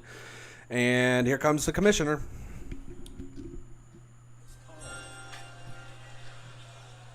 With the 14th pick in the 2021 NBA Draft, the Golden State Warriors select Moses Moody from the University of Arkansas. I had a sneaking suspicion that Moses knew something, but I know that. All right, so Moses Moody, the guard out of the University of Arkansas, is going out west. He's going to play with Steph Curry. His father Kareem taught him how to play basketball. He enjoys boxing. So if boxing is a workout for him, it'll help him be a little physical when he needs to be. He was the only Arkansas freshman to earn first-team All-SEC by the media. So let's take a look at Moses Moody. 6'5", 211-pound freshman. He turned 19 years old back on May the 31st. He is a developing shot maker with prototypical physical tools for an NBA shooting guard who exceeded expectations as a freshman, serving as the first option of an Arkansas team that made it to the Elite Eight.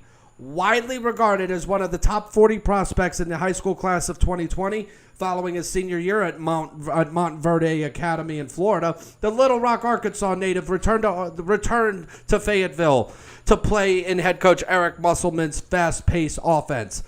Averaging 16.8 points, 5.8 rebounds, and 1.6 assists per game to earn All-SEC first team and Freshman of the Year honors, Moody played a key role in the Razorback surge in the second half of SEC play. He has all the intangibles. He's physical. He can shoot. He's got a great feel for the game.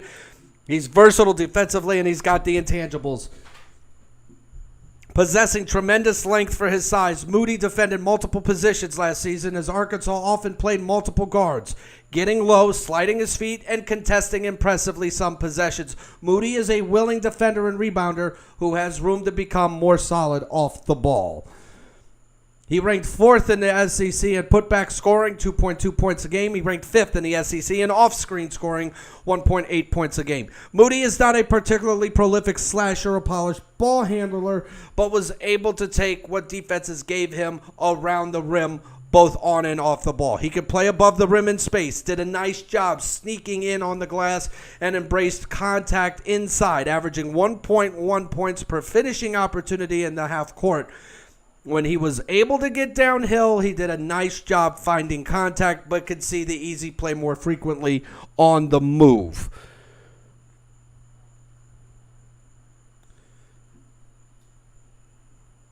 Moody also had some positive moment closing out shooters.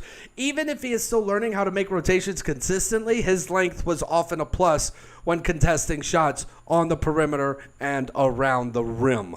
Moses Moody going to Golden State. Now the Washington Wizards are on the clock, and I think their draft strategy might change a little bit with this news breaking about the possible Russell Westbrook trade.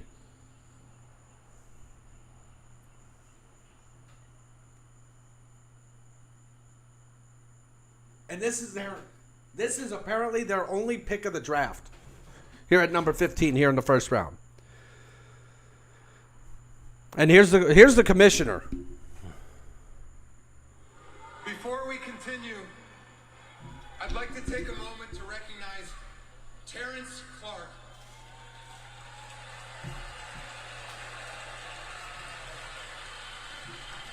Terrence was an All-American high school basketball star in the Boston area. He attended the University of Kentucky, and following his freshman year, he declared for the draft to pursue his lifelong dream of playing in the NBA. Terrence was expected to be drafted tonight, but he tragically passed away in April following a car crash. He was 19. His extraordinary talent, commitment, and dedication to the game deserve to be recognized on this stage. With us this evening is Terrence's mom, Asmin, his brother Gavin, his sister Tatiana. To the three of you, and to all of those who knew and admired Terrence, please know that he will forever be part of the NBA family.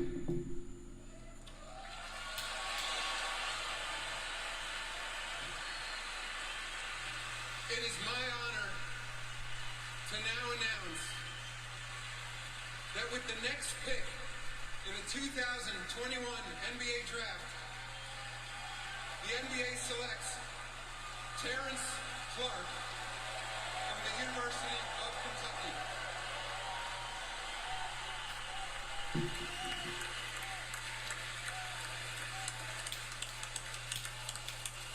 Moody moment. Terrence Hampton, beloved by so many people in his native Boston area. I wish I could show you what this looks like right now as Terrence Clark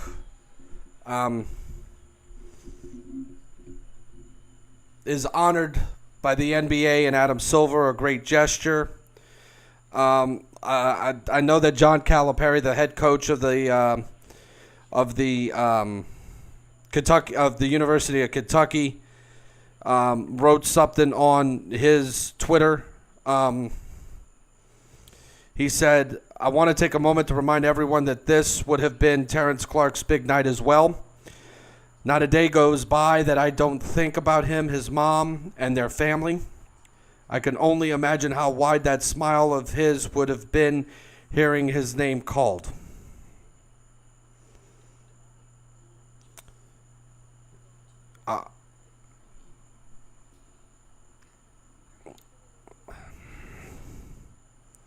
It's hard when young people die so tragically like this. And it was a car accident back in April. Calipari also went on to say, "I've got a feeling Terrence will be watching down on his teammates tonight and telling them to relax, enjoy the moment, and have fun." That was the kind of person he was.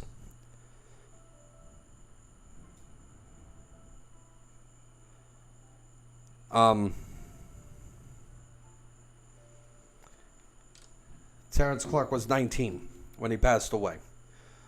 The Washington Wizards are still on the clock, and ESPN went to a commercial. The pick is in, so I'm not going to take a break. So let's go ahead and remind everybody where we're at to this point. Let's do a quick recap. While the commissioner was doing his thing, I was refilling a lighter. Let me show you this. It's probably one of the best lighters I've ever bought right here. I don't fill it all the way because I just need just enough, but I was trying to fill it as best as I can because it kept going out on me. I didn't fill it enough, and it uses a lot of butane trying to light a cigar.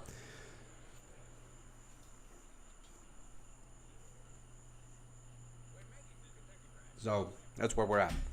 All right, pick number 1, Cade Cunningham went to Detroit. Number 2, Jalen Green went to Houston. Evan Mobley at number 3 going to Cleveland. Scotty Barnes, the forward out of Florida State, going to Toronto at number 4. Jalen Suggs going to Orlando out of Gonzaga, number 5. Number 6, Oklahoma City Thunder selected Josh Giddey out of Australia. Number 7, Golden State used their first round pick to select Jonathan Kuminga out of the G League. Orlando used pick number 8, their second first-round pick, to select Franz Wagner out of Michigan. Number 9, the Sacramento Kings selected Davion Mitchell out of Baylor. Number 10, the Pelicans selected Zaire Williams. He's going to be sent to Memphis because of the trade with Memphis, where the Pelicans acquired Jonas Valanciunas. Charlotte then came up with number 11 and selected James Bouknight out of Connecticut. We've had a string of guards go here. So this was the start of 4 straight guards being drafted. Joshua Primo going to San Antonio. That pick coming out of nowhere. The guard out of Alabama. Chris Duarte, the guard out of Oregon, goes to Indiana at pick number 13. And with pick number 14, the Golden State Warriors, their second first-round selection, selected Moses Moody, the guard out of Arkansas. And I think that's it for Golden State tonight.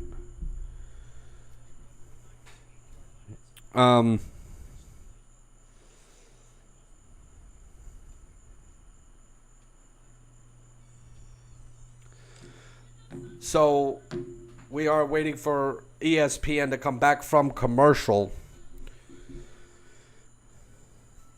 So round 1 will commence. This is the halfway point. The Oklahoma City Thunder will pick next, followed by Memphis. Then Oklahoma City again at number 18. The Knicks at number 19. The Hawks at number 20. Then to round out round 1, it'll be the Knicks at 21. The Lakers at 22. Rockets will have 23 and 24. The Clippers at 25. 26 goes to Denver. 27, Brooklyn. 28, Philadelphia. 29, Phoenix. And the Jazz at number 30. Milwaukee does not have a first-round pick. This is Washington's only first-round pick, or only pick of the draft, I should say.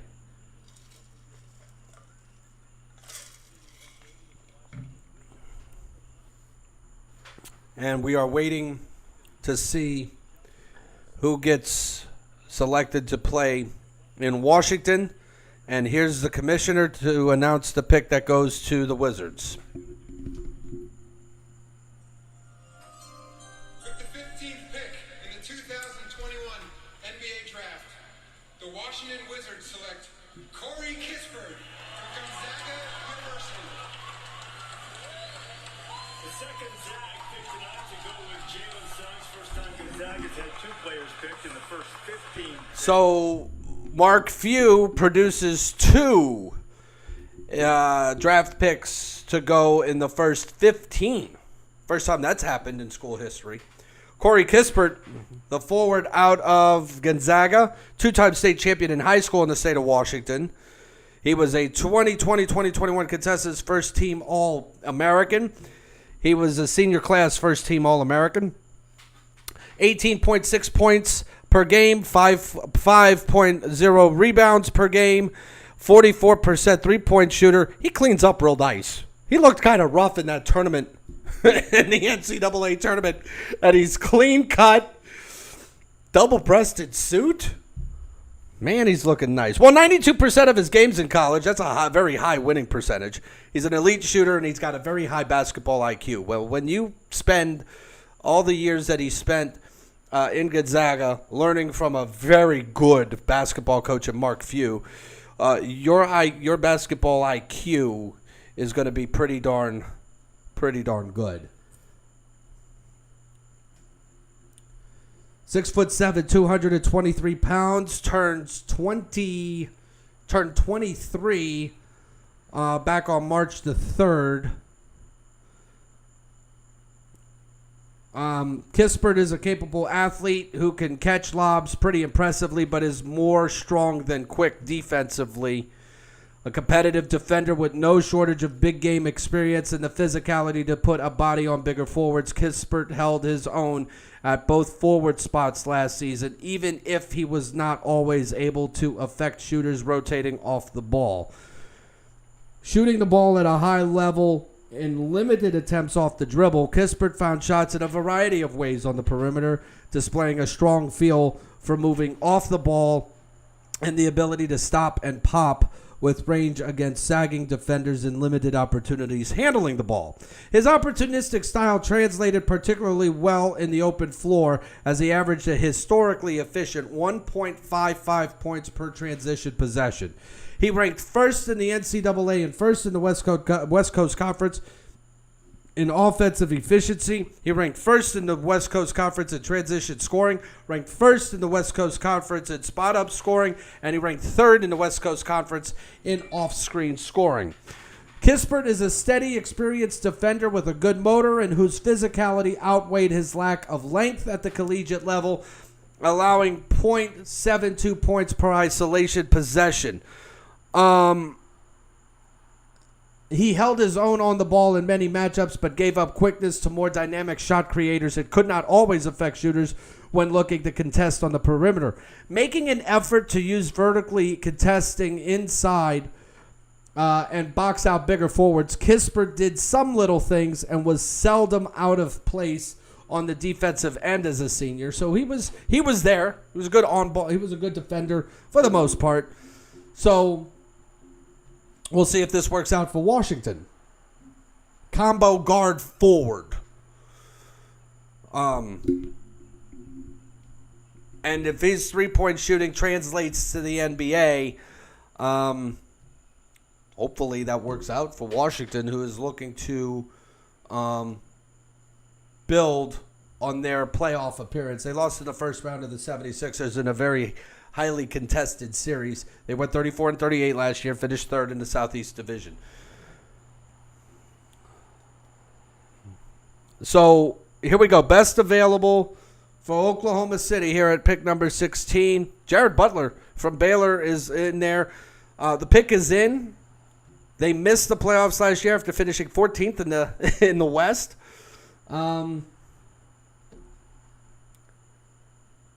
This is a pick that is actually going to go to Houston. It looks like.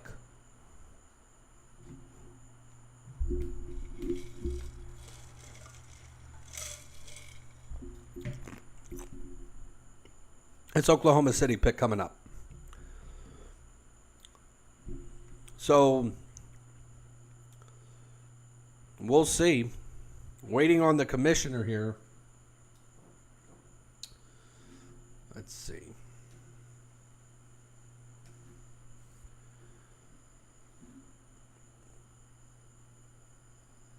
So it looks like the trade between the Lakers and the Wizards has been finalized. But again, it has to be approved. The Lakers have acquired star guard Russell Westbrook, a 2024 second-round pick, and a 2028 second-round pick from the Wizards in exchange for Kyle Kuzma, Montrezl Harrell, Kentavious Caldwell-Pope, and the number 22 pick in tonight's draft. The selection is in. Let's go to the commissioner. The Oklahoma City Thunder select Alperen Şengün from Turkey. And I'd like to tell you, So the big Turk, Alperen Şengün from Turkey, will go to Oklahoma City. He grew up on the Black Sea, 6'9", 240 pounds, out of Besiktas in Turkey. He turned 19. Well, he will turn. Oh, he just had a birthday. 19 years old on July the 25th. He led the Turkish First Division in per minute scoring and offensive efficiency. He filled a huge role last season, scoring at a strong rate in the post, showing timing and instincts off the ball, throwing his shots with deft touch in close, and making free throws with good consistency. The big man was prolific in his first year in a feature role at the professional level, showing the ability to handle the ball a bit, some flashes of creativity as a passer and some budding potential as a jump shooter. His talent and intrigue were apparent. As productive as he was, he still has room to evolve. A confident, crafty interior scorer, Şengün carried Besiktas for stretches last year. An instinctive player, adept to finding angles inside and converting with soft touch. He proved effective attacking one-on-one in the post, but his energy on the glass, hands as a roll man, and timing as a cutter were key to his productivity as well. Serving as a facilitator and sliding out of the perimeter at times, Şengün showed some upside as a decision maker and shooter as he turned in one of the more efficient seasons in Turkish league history, despite experimenting with his late range late in the year. Attempting more jump shots as the year went on, Şengün averaged 0.63 points per jump shot in the half court. He is a very good free throw shooter with the coordination to handle the ball some on the perimeter, but still has room to improve as a three-point threat. Defensively, he is instinctive and lacks a degree of quickness in space and size for a center. Şengün nonetheless showed some ability to get in the passing lanes and block shots thanks to his timing and instincts. Faring better in some matchups on the block than others, he does have room to grow as a defender. So, that pick is proposed to go to Houston. The Memphis Grizzlies are on the clock. This is a pick that is proposed to go to New Orleans. So, let's see where this one ends up.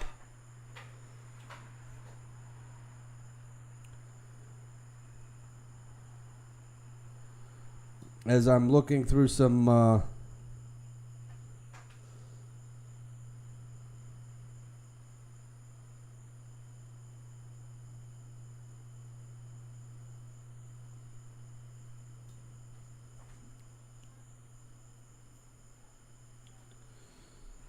as I'm looking at some possible news here. Let's see.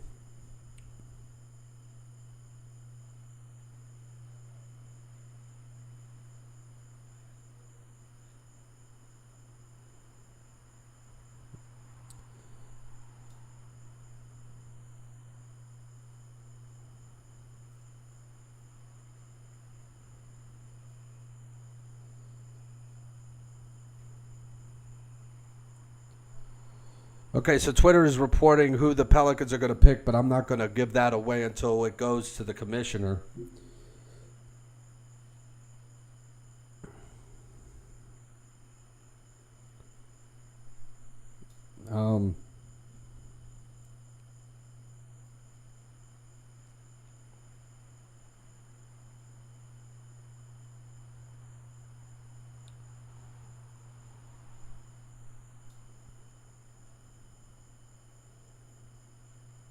And it looks like multiple sources are reporting the same person. So, and when Adrian Wojnarowski tweets it out, you better believe it's going to happen. But we'll let the commissioner handle that one. Let's take a short break. We'll be right back.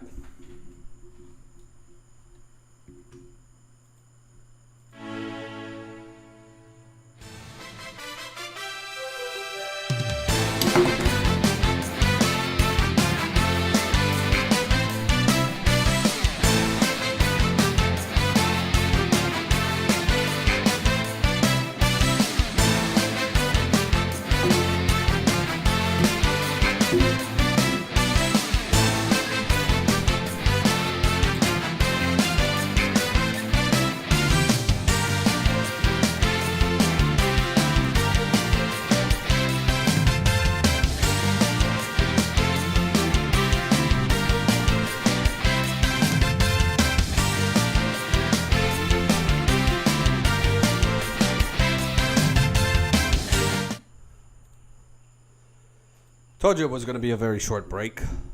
As ESPN is recapping the Pelicans-Grizzlies trade,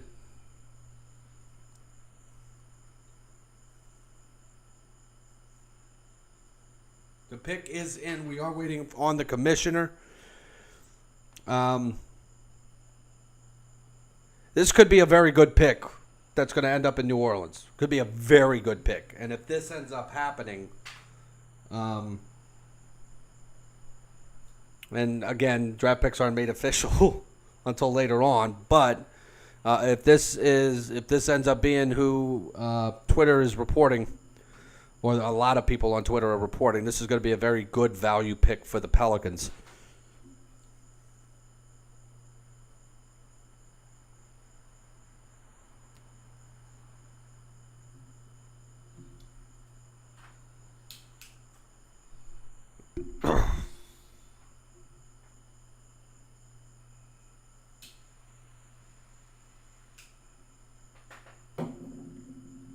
All right, so let's go to the commissioner. The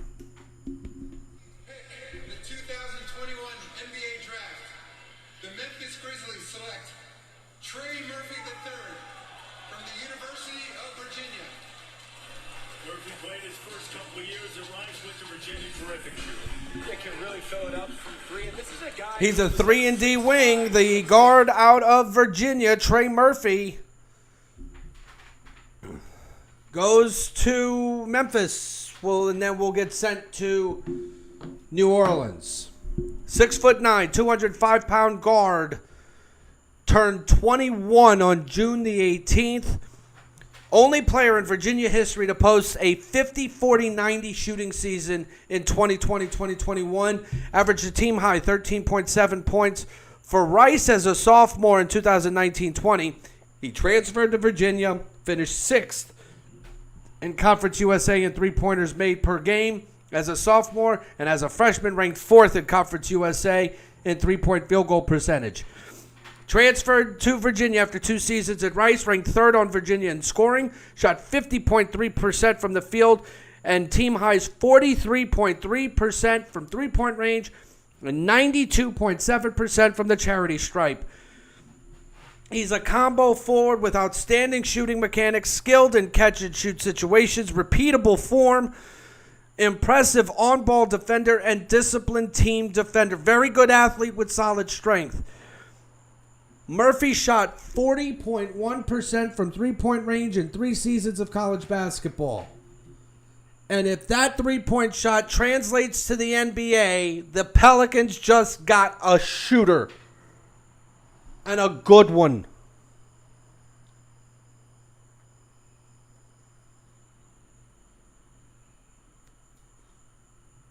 A very good one.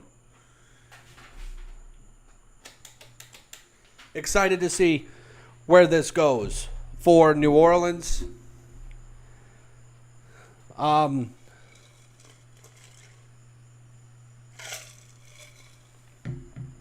going to have a programming change here. We're going to take you all the way up to pick number 20, and then we're going to call it a night.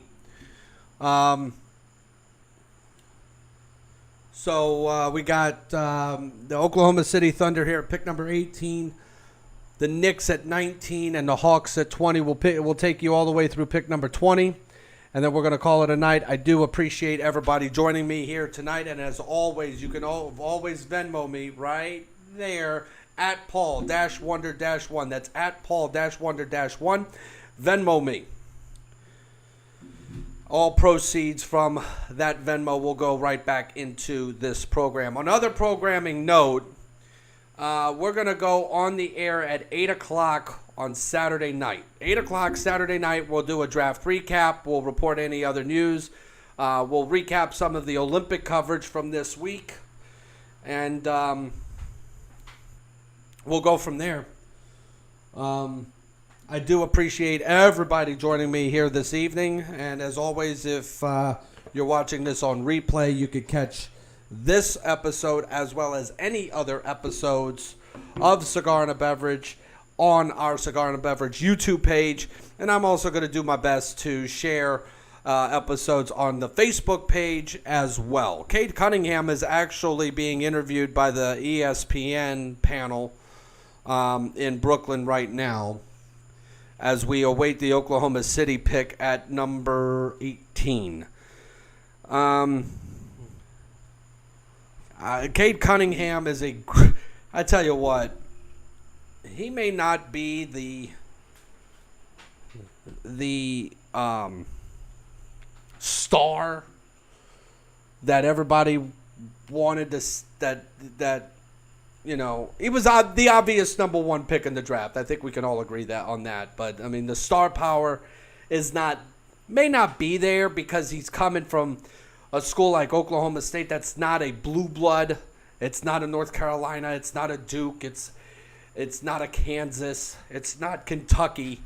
But if he could somehow make some noise in the NBA here in his first 2 or 3 years, the pick's going to pay off in Detroit. He's ready to get going.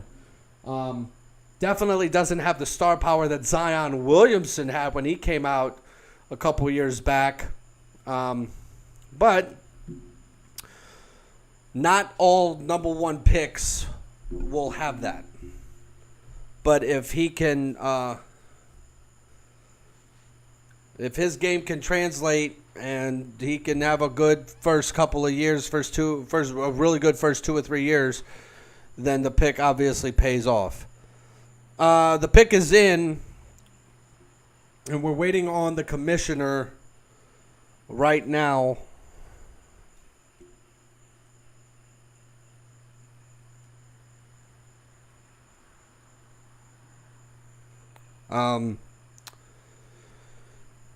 Again, the Oklahoma City Thunder missing the playoffs, finishing 14th in the West with a record of 22-50.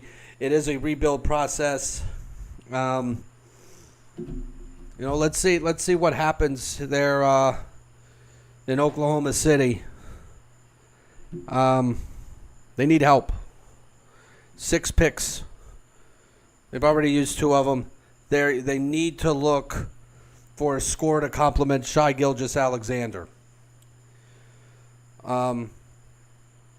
In late game situation, now they're bringing up some points about the Detroit Pistons. Last 5 seasons in late game situations, they had a 30.351 winning percentage in games decided by 5 points or 5 points or less. They needed to find somebody that could be beneficial in clutch situations, and obviously the Pistons believe that Cade Cunningham could be that answer, as Cade Cunningham can shoot. I mean, he's a very talented, solid basketball player, well deserving of the number 1 pick in the draft. I mean, that just is what it is. Still waiting on the commissioner.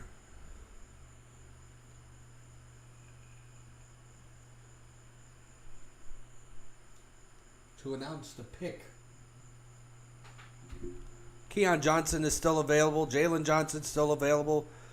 Those are the best. Usman Garuba from Spain. Kai Jones from Texas still available. Commissioner. 18 first-round picks over the next 7 drafts, including this one. One of them they've already traded away.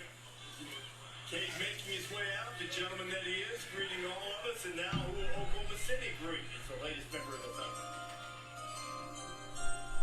With the 18th pick in the 2021 NBA Draft, the Oklahoma City Thunder select Trey Mann from the University of Florida. Here's another pick that seemingly came out of left field. Trey Mann, the guard out of Florida, goes to Oklahoma City. And I guess when you get to this point in the draft, you draft your best available on your draft board. And that will be the best fit for your team. He's got good pick and roll game. 16 points a game last year with 5.6 rebounds and 3.5 assists. He's a shot creator. Very good in the pick and roll. Beneficial for Florida last year. Let's see. The Knicks are on the clock, by the way. The New York Knicks are now on the clock. And this will be the first of their 4 picks tonight. Let's see. Still waiting for this to update so I could get something on Trey Mann. Here we go. He turned 20 years old on February the 3rd. 6'5", 190-pound guard out of Florida. Possessing good size and feet defensively, Mann was a factor in the passing lanes and spots as a sophomore, but has room to be more physical on the ball and consistent making rotations. Is that Spike Lee? Spike Lee is in attendance. Oh, of course, they're in Brooklyn. Mann served as the top perimeter scorer and primary ball defender for a Florida team that had some ups and downs in the SEC, and he established himself as a dangerous pick-and-roll threat and a capable passer, making huge strides from last season. Mann still has some room to get stronger with the ball and find more consistency as a set shooter. Defensively, flashing the ability to contain the ball and allowing .63 points per one-on-one possession. Mann has good feet defensively, but is not especially physical on the ball. Still getting stronger and learning how to play with urgency consistently. He did a better job being in the right spots off the ball as a sophomore than he did as a freshman.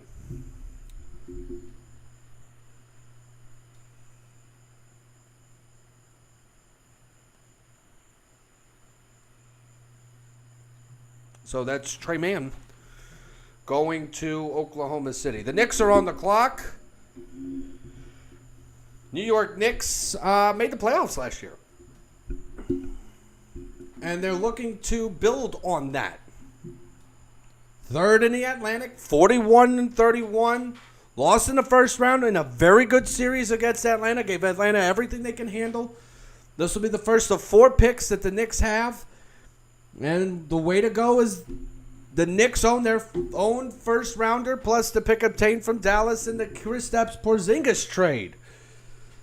So there's a chance to add to a decent young base that includes Barrett, R.J. Barrett, Obi Toppin, Manuel Quickley. They should continue to adopt the best available player mentality and refrain from assuming that any position is settled. There should be an emphasis on players who can score. 2 potential prospects come to mind at 19 and 21, where the Knicks will choose. Ayo Dosunmu, a guard who averaged 20.1 points for Illinois, and Nahshon Highland, a combo guard from VCU who shot 40% from deep for his career. Here's a stat that matters for the Knicks, 4.6. The Knicks saw the league's biggest drop in points allowed per 100 possessions from 112.4 in 1920 to 107.8 in 2021. They had ranked in the bottom 10 defensively for 4 straight seasons and in 13 of the last 16.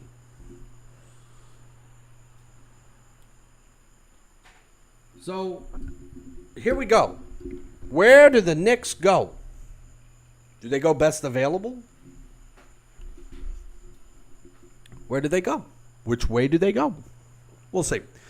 Ayo Dosunmu could be a very good pick for them. He was solid at Illinois. I mean, he was one of the Big Ten's best players last season. I mean, really, he was.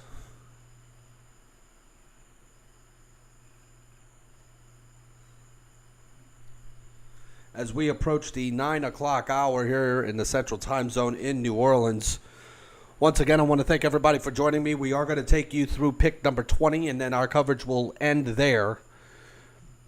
The Knicks are in great shape, though, here this offseason. They are projected to have around $50 million in salary cap space. Derrick Rose, Reggie Bullock, Nerlens Noel, Alec Burks, key free agents that they may want to try to keep, one or two of them. 3 picks in the top 32. So, they're looking for a foundation for R.J. Barrett and Julius Randle, and the Knicks showed that they could actually win, and this is an opportunity.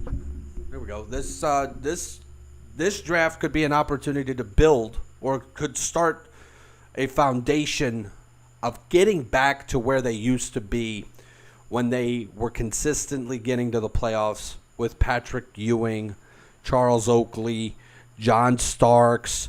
Those Knicks were good. Pat Riley being the coach at that point, and then going into Jeff Van Gundy. Commissioners at the podium, let's listen in. With the 19th pick in the 2021 NBA Draft, the New York Knicks select Kai Jones from Nassau, Bahamas, and the University of Texas. Who knew that there were so many Charlotte Hornets fans? So Kai Jones going to the Knicks. Well, actually, he's actually going to get sent to Charlotte. This pick is going to get sent to Charlotte. Big 12 Sixth Man of the Year last season. Came to the U.S. permanently before his junior year of high school. So Kai Jones, he's from the Bahamas. First Longhorn to win Big 12 Sixth Man of the Year. Averaged 8.8 points, 58% field goal percentage, averaged 4.8 rebounds a game for the Longhorns last season. The Atlanta Hawks at pick number 20 are now on the clock. Look at that suit. He's wearing a pink suit that is like metallic in material. Anyway, he's mobile and he's got great offensive potential. 6'10",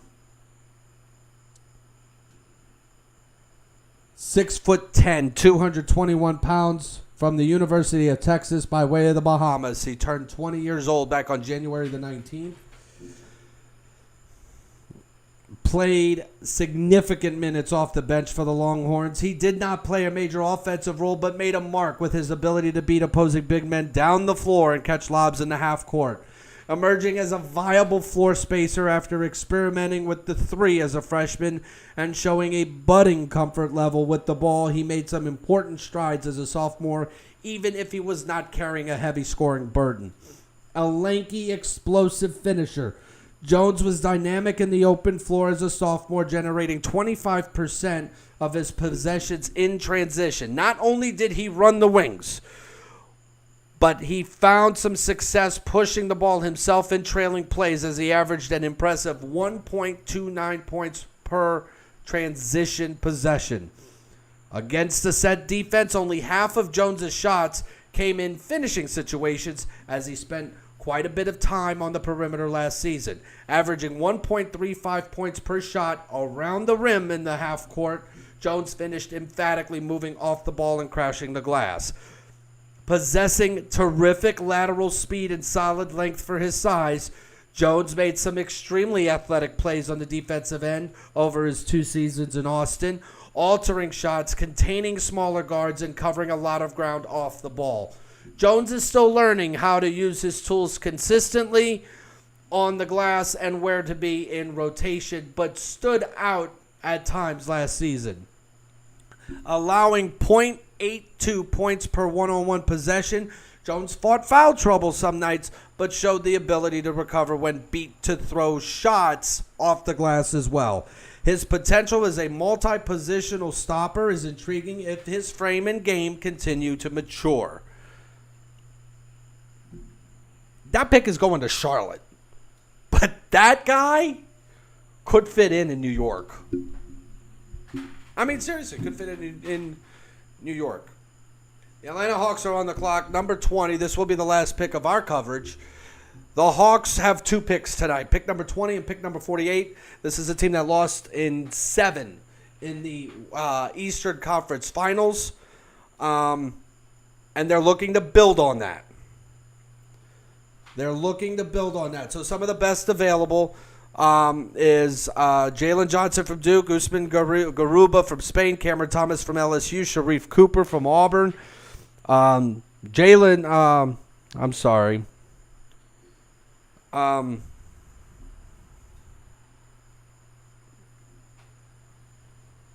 see. Yeah, Johnson from Tennessee, still on the board. He's still out there, so we'll see where he goes. Some other news from tonight. The Dodgers are trading Scherzer and Turner. Ooh, we'll touch on that after this pick. Yeah,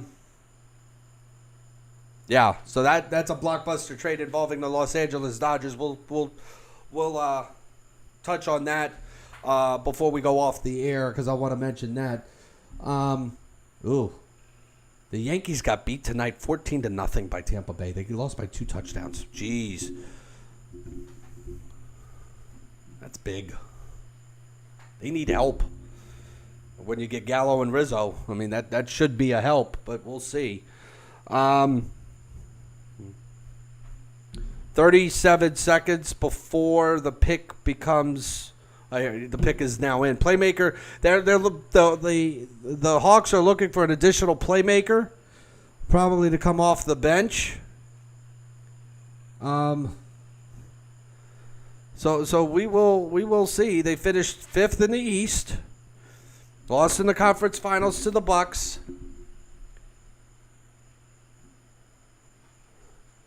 So again, there's talent in Atlanta. They're looking for a playmaker, a backup point guard, and they're looking for a backup shooting guard. So could be where the Hawks go. Keon Johnson is the other guy from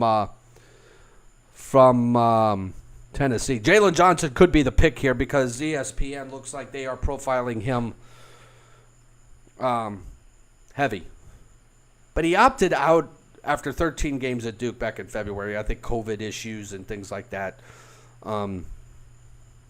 forced him to opt out. Here's the commissioner. With the 20th pick in the 2021 NBA Draft, the Atlanta Hawks select Jalen Johnson from Duke University. And there it is, the forward out of Duke, played only 13 games for Mike Krzyzewski this year, is pick number 20 to the Atlanta Hawks. The Knicks are back on the clock, but this is where our coverage will end. 6'9", 210 pounds. The freshman out of Duke, the Wisconsin native, a little bit of everything for a very young Blue Devils team as a freshman. Playing a fair amount of point guard at the prep level. He flashed the ability to create for himself and others, getting downhill off the dribble, sliding between front court positions, sparking the break, driving and kicking, finishing well around the rim, and making set shots at a serviceable clip despite being relatively early in his development as a jump shooter. Johnson displayed intriguing versatility but battled issues with turnovers and bouts of inconsistency. In the half court, Johnson did some of his best work at the rim, averaging 1.55 points per cut possession and 1.39 points per shot around the rim in the half court. His ability to get downhill was a plus at times, but his timing as a cutter and consistency finishing when operating off the ball drove his efficiency. Finding the open man, zipping passes past defenders, but making some avoidable mistakes as a facilitator. Johnson had some ups and downs looking to create off the bounce. Playing only 171 minutes this season, Johnson had some quiet nights, but his talent was apparent in limited action.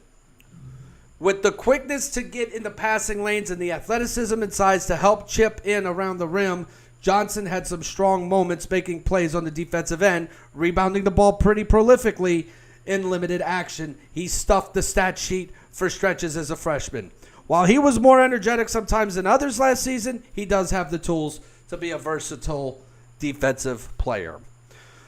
Well, that's the first 20 picks of the NBA draft. I wish I could stay on longer, but my time constraints and that sort of thing will not allow me to continue the coverage, but that's okay. I thank everybody for joining me tonight. Real quick before we go, that trade involving the Los Angeles Dodgers.